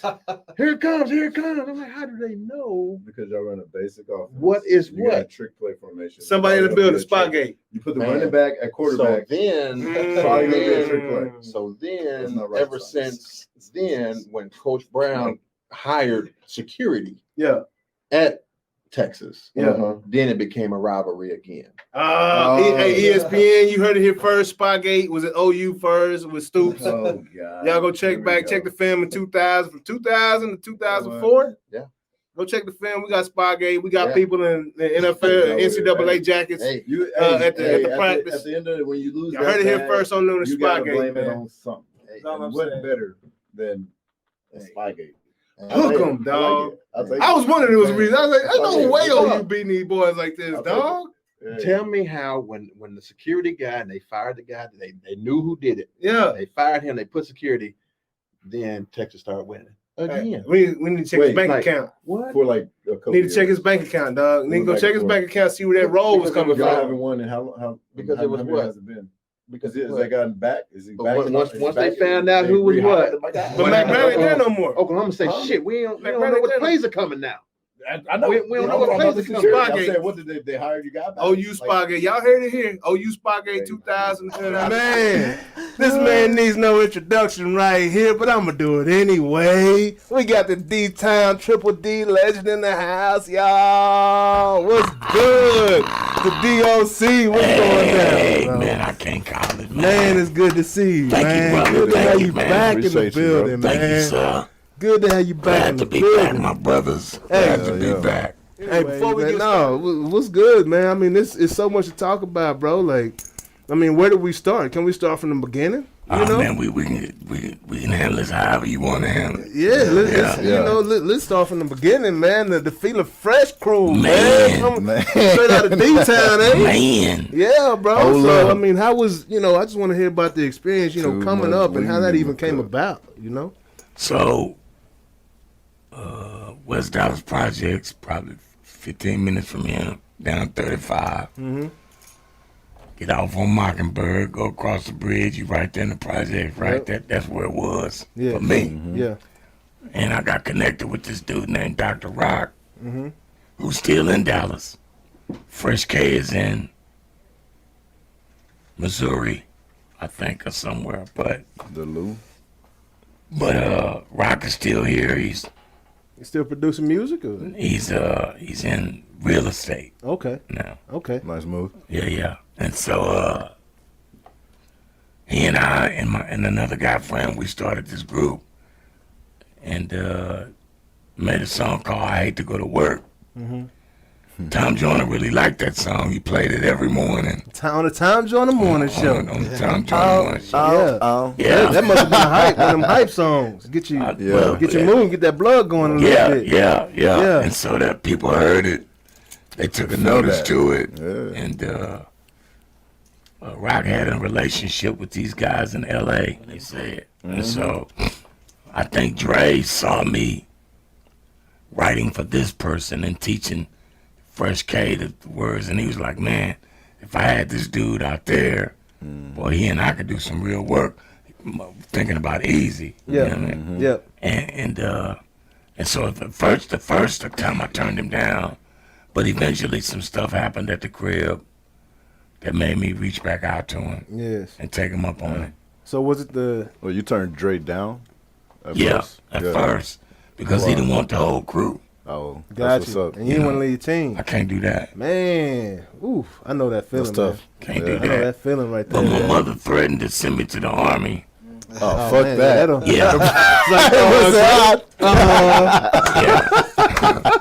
And I can't go look, we just like left. that. We just passed Memorial Day. And shout out to those who lay it on the line, but that ain't me. I'm just not built like that either. Yeah, not for everybody. That ain't me. I'm not. First of all, you got to go through the training, the basic training thing where they just come holler at you in the morning and get up. I'm not doing that. I'm not gonna be able to do that one. It's rough. You know what I mean? 'Cause when you holler at me, I'm gonna holler back. Exactly, bro. You know what I mean? Giving me orders and stuff. You know where I'm from?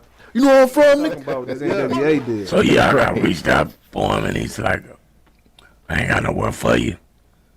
I was like, "Don't worry about it." You know what I mean? Can we still get down? Yeah. And he's like, "Yeah, come on." And so I just made my way out there. Had a homeboy. His name is L.A. Dre. Rest in peace. Mm-hmm. He had a brother staying in Compton behind a high school called Centennial. Yeah. And I moved with him. Yeah. You know what I mean? And about a week after being out there, we went into the studio and made We Want Easy. Mm-hmm. And 2 weeks after that, everything was changed. Yeah. 2 weeks after that, everybody had money. Say how that became a blessing, how it turned out to be a blessing in disguise, I guess, right? Well, the understanding I got now, bro, and I hate to be all,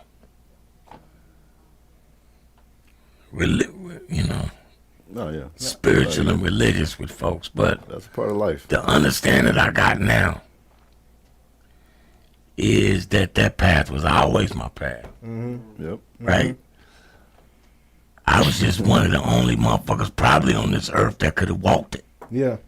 Been tough enough to handle it and walk it and keep pushing and stand up and stay strong. Yeah. I was right. I was built for that. Built for that. Yeah, that's facts. The hardest gangsters in the street probably would have killed themselves for somebody else. Yeah.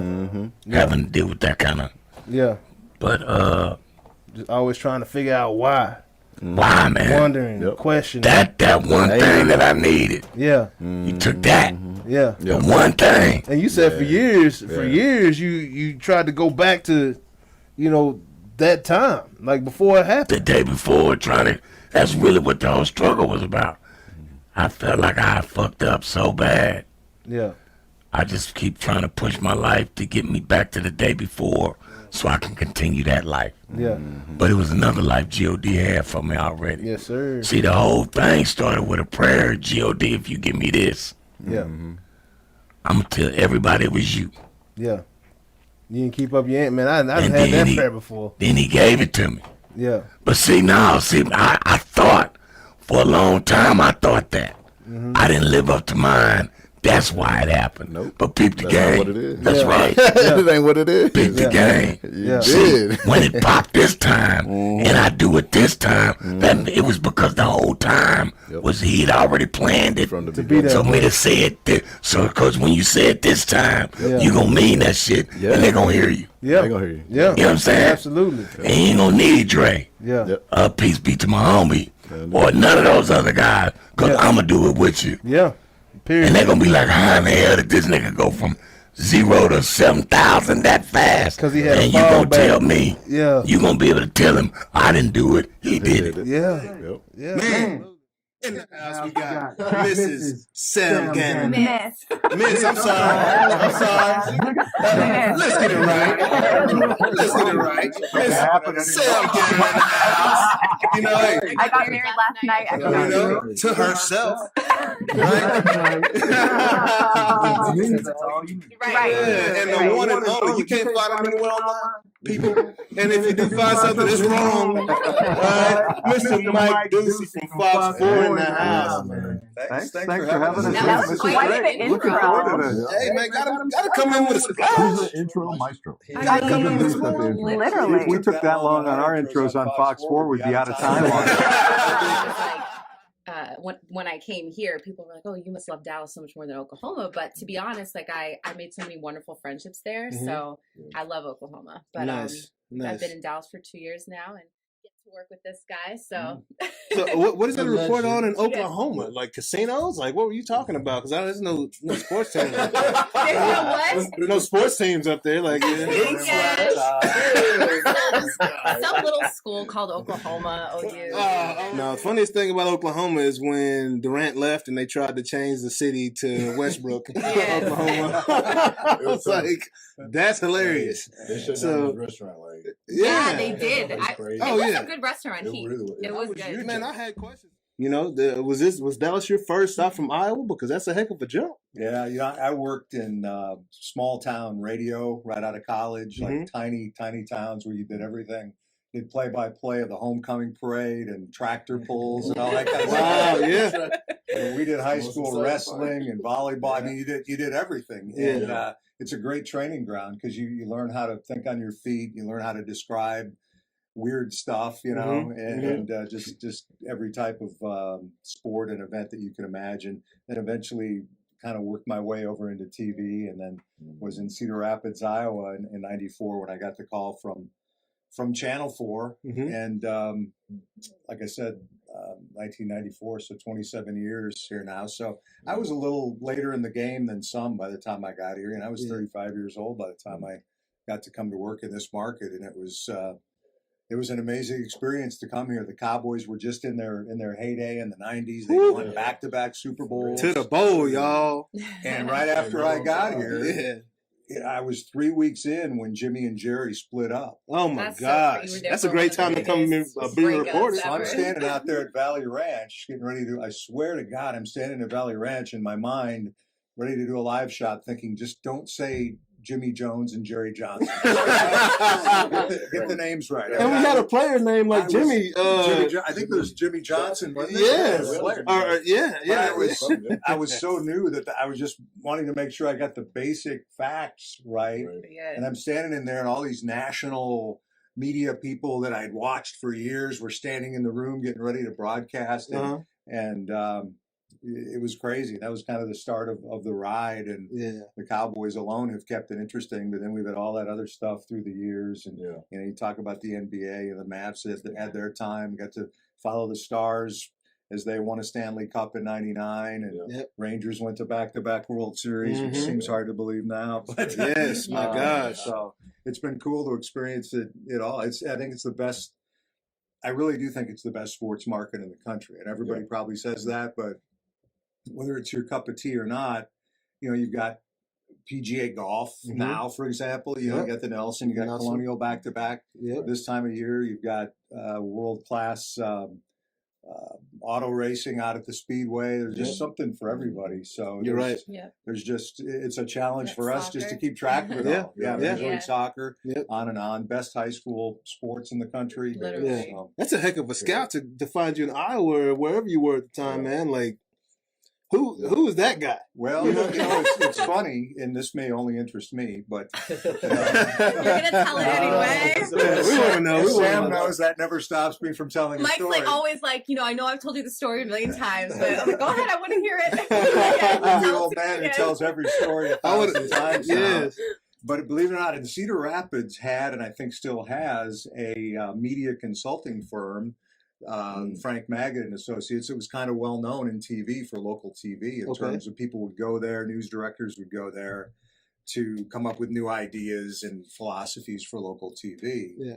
And so the other station in Cedar Rapids was a Magid client, and they wanted to get me out of Cedar Rapids. So they were sending my tape out without me knowing about it. So wow, I didn't know that. That's crazy. So That's nuts. Dallas, KDFW, Fox 4 was a Magid station too. That's how good I was. Hey, I love it. Hey, they're like, this dude's creative. He is reporting on haystacks and all kinds of stuff right now, and making it real interesting. People. Now, I came here, and in the Dallas Morning News, the headline in the media column was Channel 4 settles for small market sports anchor. Wow. That is so crazy to me. You're like, yes. And my mom, God rest her soul, saved that headline and that article all those years, and I've still got it. Oh my gosh, man. I'm still at Channel 4, and the guy who wrote that article is no longer. Of course. Question number 2. Who is more likely to click the link and be victim of ransomware? Hey, we'll be. You know, in the email, Microsoft sends you every day telling you somebody's hacked into your stuff and they've got 2 messages waiting for you to open up. Right? I'm gonna say you. Yeah, you're much more technologically savvy. Because I remember you were saying like you were getting some messages on Instagram that you didn't know.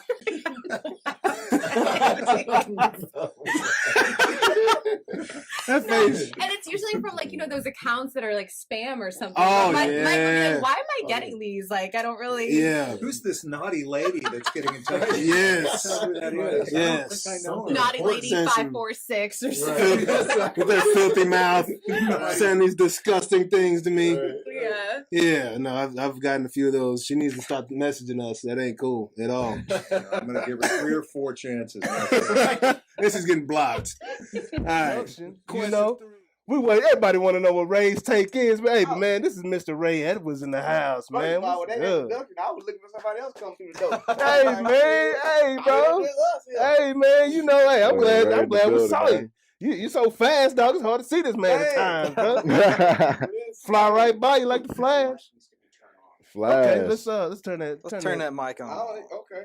Oh, there it is. Guess what? What's that? That's usually how I start stuff off. Hey, we on that. We on, like man. you see me first. Yeah, bro. See me, then hear me. Wow, bro. But how you liking it, man? The whole race, it kind of just jumped off and took off real quick, didn't it? Man, it actually took off by mistake. Yeah. Like literally, I was in a Facebook group, and it was right when track season started when Sha'Carri was, you know, dropping those fast times. Yep. So I was debating with somebody in the group, and I was like, I know too much about track and field. I got too much to say for these thumbs. Yeah. So I was like, you know, I'm gonna do a YouTube video. Yeah. So I did a YouTube video about what I was trying to explain in the group, and then I dropped it back in the group, like, here, this is what I was trying to say. Yeah. And then that YouTube video ended up getting like 1,000-some views, and people was, you know, commenting on and everything. Yeah. So I was like, you know what? Instead of me typing the things I have to say in this group, I'm just gonna start doing videos. Yeah. And then what ended up happening was, and like I did like the first 4 videos, and they all hit like over 1,000, 2,000, 3,000. Wow.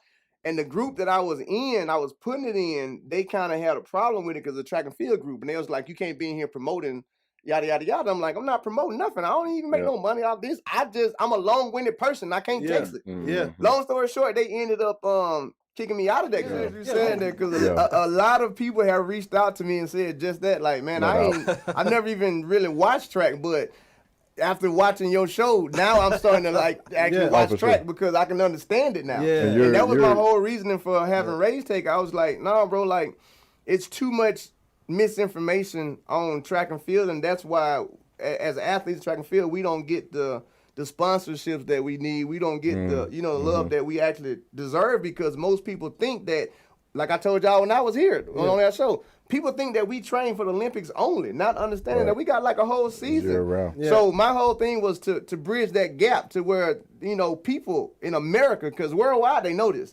America just don't know this. So my whole thing was bringing track and field to the living rooms of the average American so they understand what it is, you know, and just help push the sport forward. And I'll say this, the one thing that, you know, being able to get people like Trayvon Bromell, you know, when everybody's like, what happened? What's going on? Like, I mean, you name it, ESPN, everybody want to know what happened. Then he's like, I'm going to go to Rae's take. And I'm going to tell y'all through Rae's take, you know. That type of stuff. Even with Fred Curley, you know, before he got his silver medal, he came on the show. And then as soon as he got his, like, I'm going back on Rae's take. You know, so to be able to get those type of interviews and real time right people, now action. even when Sha'Carri stuff happened, you know, to be able to go straight to John Drummond and say, hey, come on my show and clear it up so people can understand it. Former Grace Prep coach. Yeah.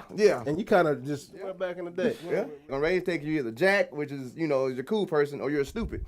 Track and field is ran by a bunch of stupids. You know, just like what you're saying is like, why would you ban a shoe that's going to give somebody, you know, an extra advantage? Exactly. Okay, so does that mean when you play football, if you put on some gloves, is that extra advantage? Exactly. Did they try and ban it? Nope. No, they say all y'all everybody can wear them. Everybody can wear them. Or if somebody do feel more confident without them hoes, don't want to wear them. It's and they do. Your choice. In track and field, I feel like, and that's again why I created Rae's take. Athletes don't have a single voice at all because an average athlete would be like, nah, I want the option. Don't tell me no, you can't because it's gonna help you run faster. I'm trying to run faster. That's the whole point. I want to run faster. So they're saying it's unfair because Nike has created it, so we got to ban it. Competitive No, advantage. exactly. That's not Nike's fault. That's your fault. Yeah. HR. Yeah. You gotta go hire a smarter person. Exactly. Go get that design team up to snuff. Get the designer team up. There ain't no such thing as. You better get some stickers and some Nikes. And Now we're getting into your Formula One field. That's for real. Yeah. Like shit. Track and We just field, got man. better. Sorry, like, we got better tech. Exactly. Like, We may sorry, talk not about sorry. that later. Right. So they're saying that some of these performance enhancing drugs are long term dangerous to the athlete. Mm-hmm. What you as somebody who's been competed at that level, and you guys too, but just like what's your take on that? Like, how do you feel about that particular aspect of it? They're actually 100% correct, But I always like to again play devil's advocate. But then I always use the term "be fair." Okay, Right. We all know that this right here, we're enjoying it. Okay? Right. It's delicious. It's gonna get us to a certain point where we gotta say stop. Yep. Right. That's right. Yep. If you don't say stop, Yep. then guess what? Yep. It's your damn It ain't gonna fault. be good. Exactly. Just because you may have one athlete that may take it overboard, just like Right. with drinking. You may have Right. one person take it overboard and go get a DUI or or a lot. or Frank the Tank. or something like that. Run through the quad butt naked. Thank you. You don't need to punish everybody and say, well, take liquor off the shelf completely then. Yeah. No, you just put a label on it. I've always said that when it comes to performance enhancing drugs, you put the label on it and say, hey, this can Treat it cause like this. that. Like cigarettes. It Yeah. says this can cause cancer. Now, Death. it's up to you You whether can you die. want to buy this or not. Exactly. But we told you. Exactly. I don't feel like it should be your solid discretion to tell people what they can and cannot put in their body. Yeah. So Let me just say this right here. I really feel like they need to completely take drug off of that. Yeah. Because it needs to just be performance enhancement. Because when you add the title drug, it automatically spins a negative connotation on no matter Absolutely. what. It just needs to be performance enhancement. It needs to be in the hands of the athletes to decide what they can and cannot take. Say, I don't know if people know this, but I'm saying it on y'all show because I've said it on my show and people in track and field didn't know it. We're not all governed by the same laws and rules. Right. Mm-hmm. Okay. At all whatsoever. Like, so WADA sends out a complete list of what you can and cannot take, and it's the World Anti-Doping Agency, right? Yeah. It's up to that country to administer that though, because WADA don't come. Right. So it's up to America to administer the rules. It's up to Jamaica to administer the rules. It's up to Denmark to administer the rules. It's up to whatever Canada, whatever country So you if in. those countries are not administering these rules, these athletes can be sweeping, dibbling and dabbling And whatever. with these substances, HGH. all up until this time for the actual, where they've already received the results from the substance, but now they just have to pass this Olympic committee. Which you're test or gonna whatever pass it is, now right? because You you knew how gonna much pass time it it because you was, knew how much time you had to but get you've off already of it. received the benefits. You already got the benefits of it now. Yep. Why do you? Oh have the yeah, when it's benefits in of your it? system. It's already, you you got the can ride that benefits out. because your actual doping agency for your country didn't administer the rules. Lexi, welcome. What's good? Into his house. I am. Yeah, man, how you been? I've been good. How are you? Oh, I'm doing well, man. Excited to have you on the show today. Me too. I'm excited to be here. Yeah, man. So what? We got you off the road, been performing, doing some shows. I mean, Staying busy. So yeah, what's going on in your world right now? You know, Doing lots of shows, performing in the studio like 24/7. Yeah, just working. Had a lot of time. Basically in prison last year during COVID. Had a lot of time to write that too. Literally. Right. Like just locked myself in my room. Right. Yeah, man. We came out with some gems though, right? Yeah. Yep. So you know, Yeah. and going in. I would look up beats like on YouTube and like instrumentals on like YouTube and would just do it over that. So did you have a go-to just beat that you would just love to just Yeah. throw over like while you cleaning the room or something? Yeah, Nicki Minaj, Super Bass. Yeah. Hey, Quiet as Kept, like that's a top 10 song. Oh, all yeah. time, Yeah. like, to me. Yeah. I mean, you know, One that's of the greatest. You know, Nicki. For sure. You ever heard about the dudes like jamming out to the girls' songs in the car by themselves? Oh, it's so funny. That was you. Uh-huh. Super Bass, come on, I'm jamming. Hell yeah. Like, people outside they probably think I'm listening to something real hard. Right. 6 to 8 months. Yeah, I've been busy. I just opened for Polo G here in Dallas, and that was a lot of fun. Yeah, that's a huge concert. Yeah, opened for Choppa, little bit ago. Nice. I saw NLE Chopper on something the other day. That dude. He's crazy. NLE Chakra. He reminds me of the guy from Empire. The youngest Which son. one? Oh, the young Hakeem. son? Or, Hakeem, yeah. No, yeah. I think that's his name. I was like, is that him? Yeah. They look similar. Yeah. Yeah. Uh-huh. So yeah, that's got to be a very cool experience for you, right? Yeah, it was a lot of fun. What's the largest crowd you've had a chance to? Probably the polo show. It was huge. Yeah. Mm-hmm. Where was that one at? Southside Ballroom. Southside. Oh yeah. Yeah. Oh yeah. That's good. So to have talent, Mhm. like Nikki, like Lexi. You used to have talent to come to the table, Yeah. right? And nowadays people put this freaking Yeah, straw there's a lot of in their manufacturing mouth back and start yeah. auto tuning everything. Enhanced. Yeah.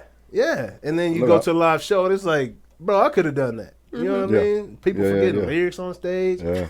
I've seen artists forget lyrics on stage, forget what they're even doing on stage. Yeah. Like, it's crazy. Performing and stuff for me, like, that's like, I work so hard for like everything that I get to do that, like, that's like the part that I like work so hard for. So I like to enjoy every moment of it. And then half the time I'll see artists that are, whether they've drinking too much by the time they get on stage that they don't even realize what's going on, or I'm like, it's crazy. Like, it is still a job. Like, like you're performing for fans, like so you have to take it serious. And so whenever artists do forget lyrics or don't know what's going on, I'm like, damn, that's crazy. So it's like a appreciation for the fans too. Yeah, like facts. That when I show up, Yeah, you you're paid to come here. Yes, you deliver. I'm gonna make this shit. Yeah. And water. We got a living plant sitting next to us right here. Nothing but water goes in this man's system, you know. That's some high quality H2O.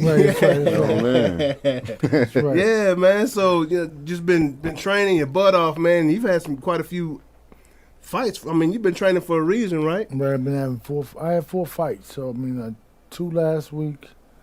Then the one with Errol that didn't happen, but we still went through the whole training camp. The entire and the one camp. with Jamel Charlo. So Yeah. So let's. You mind if we talk about each of those fights, man? So Jamel Charlo and Castano, man, that ended up being a battle, bro. Right, no doubt. Right? Like I didn't expect that of Castano. I knew he was a pretty well respected. Was he undefeated as well coming into that He's fight? undefeated, yeah. Yeah, and he's which country is he out of? He's from Argentina. Argentina. Right, Yeah. right. So I mean, Jamel's obviously the bigger guy. Right, all right. But hey, he was a bull. Castano, he kept coming at him the whole fight. Yeah. Right. Other than he came after him 8 of the 12 rounds. Yeah. 'Cause once Jamel let his hands go, he was trying to survive. So, Yeah. But you know, it's like it was good, man. I mean, I expected him to be coming like that. I expected him to be that type of fighter. Yeah. So it's like you know, there were no surprises other than you know. So it's all good. The boxing and boxing reflects like American society. Because before, when a lot of Jewish people came over and a lot of immigrants came over, they were the boxers, right? And blacks were boxing also. But once it was like that's what they used to get up out of that situation. So for us, we've been in it a little bit longer. You know, us and the Mexicans. Yeah. And we've been in it a little bit Italians. longer. But you can see like before throughout American history, we were the fighters. That man, it was great to Man, see. you've been the up and down 45. Are you That's right. taking a plane or you on that road, man? Hey man, I'm flying. Big You know, time, before first class. Before I would drive, before doing Corona first started, I'm driving. Yeah. But like now, it's like man, I'm Yeah. You on the private jets or are you hitting that commercial? Hey man, I have taken. I've done both of them. So, you know, so it depends. With preference, which one you prefer, man? You Private. like that private jet or I what? think I like No private doubt. It's too easy. Private. Hey, I like man. private better because it's way like better. Long close. Hey man, listen, it's better. Yeah. There's no way, you know, It ain't it's close. like It there's no ain't way close. to even describe it, Right. but explain it to somebody. But it's better. You Pull up. park your car, just right. Hop on. East Dallas to private jets, baby. That's what I'm talking about. Food's already on That's there. right. That's right. They taking your menu. What do you want? What do They you- already got on there. Done. They ain't telling you when to let your upright seat up. No, Ain't no You ain't got the seatbelt. boom No, going listen, on. man. You ain't got to wear none of that. Send That's by the right. emergency- You know what's funny? Stand up on takeoff if you want. You It know don't what's fucking funny matter. about that is that everything you. That's right. Like you don't. Who None put of the that. seatbelt on? I mean, I put a seatbelt on. Standing man. up, like Standing up, we're right. taking off. I'm Walking just around. chilling. Yeah, come on, man. Listen, Yeah. none of that. Nah. So listen, the food is there. They like, what do you want? Yep. Whatever. I mean, listen. When I say, Whatever. and this is the thing about me. The hardest thing for me is like to tell them really what I really want. Yeah. Because it's like I don't eat I eat a certain way, right? Yeah. It's like so I want. So like, what do you want for breakfast? I'm like, so man, I want to get some pancakes with peanut butter with some I'm like with some berries on them. That's not too much, is it? Like what? Hey man, come on, that's man. easy. Listen, man. Right, like, I get on the plane. They said that. Boom. Right there. I'm like, okay, well, So wasn't too much. So I can get used to this. It's not that bad here. It ain't that bad at all, man. But it's like the thing about that is that it's good, but it's not reality, right? Yeah. Like, it's your reality. But it's my reality. But I'm saying, exactly. so put it like this. So let me show you. So when Errol's fighting, everything's private. Yeah. Right. But when my younger guys, remember that Errol promoted the fight, but he had 2 younger guys fighting on the card. So I have to fly with their accommodations. So it's not. It's like so. So you in that TSA line or? Yeah, well, I got because I fly so much. I get a little bit straight through there. But but you still got to go through the situation. Yeah, I think so. I was like, you have to be able to be versatile. You have to be able to be this and that. Yeah, both. Not just that. No doubt. Because if you think you're just that, then you're lost. Let it go. Like, dude, listen, let it go. You got lost. We understand that. Yeah. But had he fought Errol Spence would have hurt him bad. And really, his trainers. He would have hurt him bad because of what the trainers were saying. Like, they were talking so much trash. I mean, so he won't say anything, but he's like, I'm gonna get him. Just like, underneath. And in his mind, he's like, I'm gonna get them. Oh yeah. But he said what he did say was, "I'm gonna end his career." Silent assassin. That's how you got to believe it. Exactly. I believe it. It's just like you on the field and the dude talking trash. Yeah, all right. Yeah. I mean, when I saw so a lot of people are like, man, Earl might be going into retirement and all this and that and this and that, right? But from what I understand, technology is way more advanced these days. Advanced, right? Oh, for People sure. doing LASIK surgeries like it's. I don't know if it has anything to do with the same thing, but I'm saying I'm sure we're much more advanced in the way we can handle the torn retina, right? Or detached retina. As long as this is the key element. He has to be able to follow protocol. Recovery. That's the key element. Always. I mean, it's all about you got to not do this, not do that. Yeah. And so if he follows his protocol, what they told him, he'll be okay. So can he still train just without taking impact type? Well, deal? not yet. Okay. Yet. But I think he has like 4.5 more weeks, and he'll be able to. Okay, got you. And I know he's just chomping at the bit to get up in there. I know. I mean, but at the same time, this teaches you how to just sit still. You know what I'm saying? Be still. Because this you sitting still. I know it's hard. The sitting still process is what's going to make you great. Yeah, it is. On the back end, so you got to be able to do that, eat that. Yep. And listen, eat it. It is what it is. Exactly. And I think that's where you'll see him come back. Cause think about this. He had that car accident. He came back from that. So if there's any way earthly that he can come back, he's gonna be back. My favorite underdog right here. You know what I'm saying? Frank, what's good? What you been up to, bro? Just chilling, grinding. It's time to get back locked in. Yeah. Time to get back focused. Hopefully we get a date. By the end of the year. Yeah. At least two to one date. Yeah. So see, my chill and your chill, 2 different things, bro. I get real boring when I get in grind mode. I get real boring. Hey, that's how it's supposed to. That's that locked in focus, man. That's that next level focus right there that everybody don't have. You know what I'm saying? That discipline, like you talked about in the video, bro. So we were talking about your Golden Gloves experience, man. Everybody should know this kind of stuff right here. So you just kind of jumped on the scene out of nowhere. What gave you the confidence to even do that in the first place?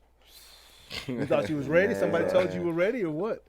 I was just going. I don't even know what's going on. I was just going. I was just fighting. I was training. I was just really. I ain't really even. I was just going off all natural abilities, just going and. What got you in the first place? Fighting? Yeah. I just always been a fighter. Growing up? So you got in trouble? You got suspended and shit? I got from school? Yeah. I just kind of tapped in. Once I started seeing Roy Jones, I thought I was Roy Jones. And then I tried to start fighting my mom. She wasn't going. She was not going. So once I turned 18, I just hopped in it. How was your wrestling career? I was good. That was really my main sport. Yeah. Oh yeah. I went to but I didn't take it serious. I was just naturally good at wrestling. If I would have took wrestling serious like I take boxing, Sky would have been crazy. It would have been crazy, So boxing. You just had a feel for wrestling. Yeah. Just a feel. Yeah. Wrestling was that was it. Yeah. Is that where you learned the work ethic? wrestling? Because that's a different regimen. No, I didn't. Really? I wrestled at 152. Yeah. So I only had to cut like 2 pounds. Yeah. You know, so I ain't understand weight cutting. I ain't understand none of that. Yeah. So cause really when you wrestling tall. You wrestling like, it's cool if I wrestle with tall dude because he got legs. I can shoot on him. Yeah. Takedowns easier. Yeah. Boxing, when you fight them tall fighters, they got the reach advantage. Yes, sir. So that's why I cut down, cut down the weight or whatever. So I had just kind of like started getting used to cutting weight and all of that. Like wrestling, I was strong, So I'm pinning everybody. Quick. I won a state Golden Gloves 4 years in a row, and then I won the national Golden Gloves. I won that 1 year. Yeah. So in 16. This is nothing new to you, right here. Nah. I'm talking about this winning. Just Nah. That was your first year. First year. No. The first year I placed in the semifinals. Okay, placed in. Okay, I placed third. The first year I placed third. Second year I won it. That's when you won. Yep. Yeah. And then from there it was just bang. Yeah. Bang. Yeah. You ever been knocked down before? Like I ain't seen it. Nope. Really? Nope. So it's all been off points, like your losses. And somebody in the amateurs. In the amateurs, yeah. Oh yeah. You 14-0. You know what I'm saying? Don't get it twisted. Yeah. This is an undefeated fighter right here. You know what I'm saying? For good reason. And if they talking points, dog, but you been knocking dudes out. Right? Your last fight, I saw you throw some combo. I was like, hold on, I had to rewind, bro. I was like, wait, what? How many punches did he just throw right there? Hey, dude was tough though. Yeah. No. He was solid. He was tough. Yeah. Like they say he's never been knocked down before. You see, I wanted to be the first one to get him up out of there. I wanted to get him up out of there. Hey, and it was a couple times. And you might not even want to respond to what I'm about to say, but everybody, just like, we all know Spence gave Mayweather a black eye in sparring. You know what I'm saying? Spence don't talk about it. It's like a code or something, right? Yeah. Like you've had some sparring matches with one of the tops right now, right? Mr. Giovanni. I always call him Giovanni. Javante. Yeah. Right? Mr. Javante. Yeah. Y'all went in, right? And I heard it went pretty well. It was a pretty solid sparring match. It was solid for sure. Is that the only time that you've ever sparred with him? Yep, that was the only time. Yeah, he didn't want you to come back? They ain't say nothing else. I think that your phone ain't ring. Your phone ain't ring no more. They ain't say nothing else. I think that says they got their system. Everybody got their system on how they move. How they want to move their fighters or whatever. Yeah. So I think that'd be a fight that's like more down the line. When the money is bigger. On a bigger level. Yeah. I'd like to see you Makes sense. Go.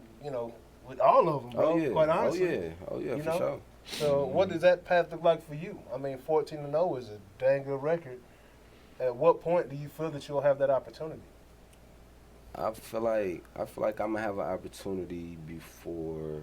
I might get an opportunity next year. Yeah. To fight one of these names everybody been talking about. Yeah. Next year I could get one of these names. So nice. Yeah. I just gotta stay on that grind. Yeah. Right. You feel me? Yeah. Right. So I always looked at Errol too. Just studying him and stuff. That southpaw. I do a lot of studying. So I always study E, and I always was like, me and my dad always was like, hey, if we could train with them, you would get all the way right. That's what my pops used to tell me. You train with them, you'll get all the way right. My cousin Jalen Smith or whatever, I had came out here for the first time I came out here to Dallas. I was telling him like, man, I want to go check out, Earl and I want to go check. I want to go check them out or whatever. That first time I came though, I had got sent to a gym called Maple, and I had met Derrick's brother, Maurice. Yeah. Maurice who you met. Yeah, I had met Maurice or whatever. I hadn't met Derrick yet. Gotcha. Or E. Once I met them at the Ocampo fight. Yeah. When Errol fought Ocampo. The next time I came to Dallas, I sat down with him. Yeah. And had lunch with him. Me and Jalen did or whatever. Yeah. And we just been going since. Yeah. We sat down and we've been going since. But it was crazy though how everything lined up. Because me and my pops had always talked like, man, if you was able to go over there and train with them, that'd be good. So what did you see in his ability or what his technique, I guess, that made y'all say that or think that? Cause Derrick, he like as far as training, he like a teacher. He ain't like he's a teacher. It's different. Like somebody could tell you to do something, but they can't show you. Or, explain to you why. So it's just like it's cool for somebody to tell you. Anybody like an untrained eye could tell you like, oh, you should throw this and this and that. You know what I mean? But can't tell you why. Yeah, I could do that. He can tell you why. Right. Everything he tell you to do, he able to tell you why to do it. You know when to do it. Yeah. What could come with doing it. You know, so it's like it make everything easy. It seems like it slow everything down. Man, that's incredible for a fighter too, bro. Yeah, Like that's crazy. That's like a superpower in your back pocket, dog. real. Like being able to see things slow motion. Yeah. You know that, boy? You think you could have got some yards against Alabama? Yeah. Like what running back today that play who your style would be similar to? Kamara? Yeah. I see you got hands. Okay. Kamara. And you So running you that were thing. like similar to what you were saying with wrestling, like being just strong. Yeah. Because that's how Kamara just, bro. You hit and it's just like balance, just crazy, just bouncing like off. bouncing. I'm Yeah. gonna show you. Okay. Yeah, I gotta see it, bro. I gotta see it. Hey, evidently Frank say he got something in there, man. Hey, them Cowboys might be coming at you. You know what I'm saying? They see your cousin, dog. They're like, hey, man, tell Frank, come on, let's see him. Let's get him on Hard Knocks next year, dog.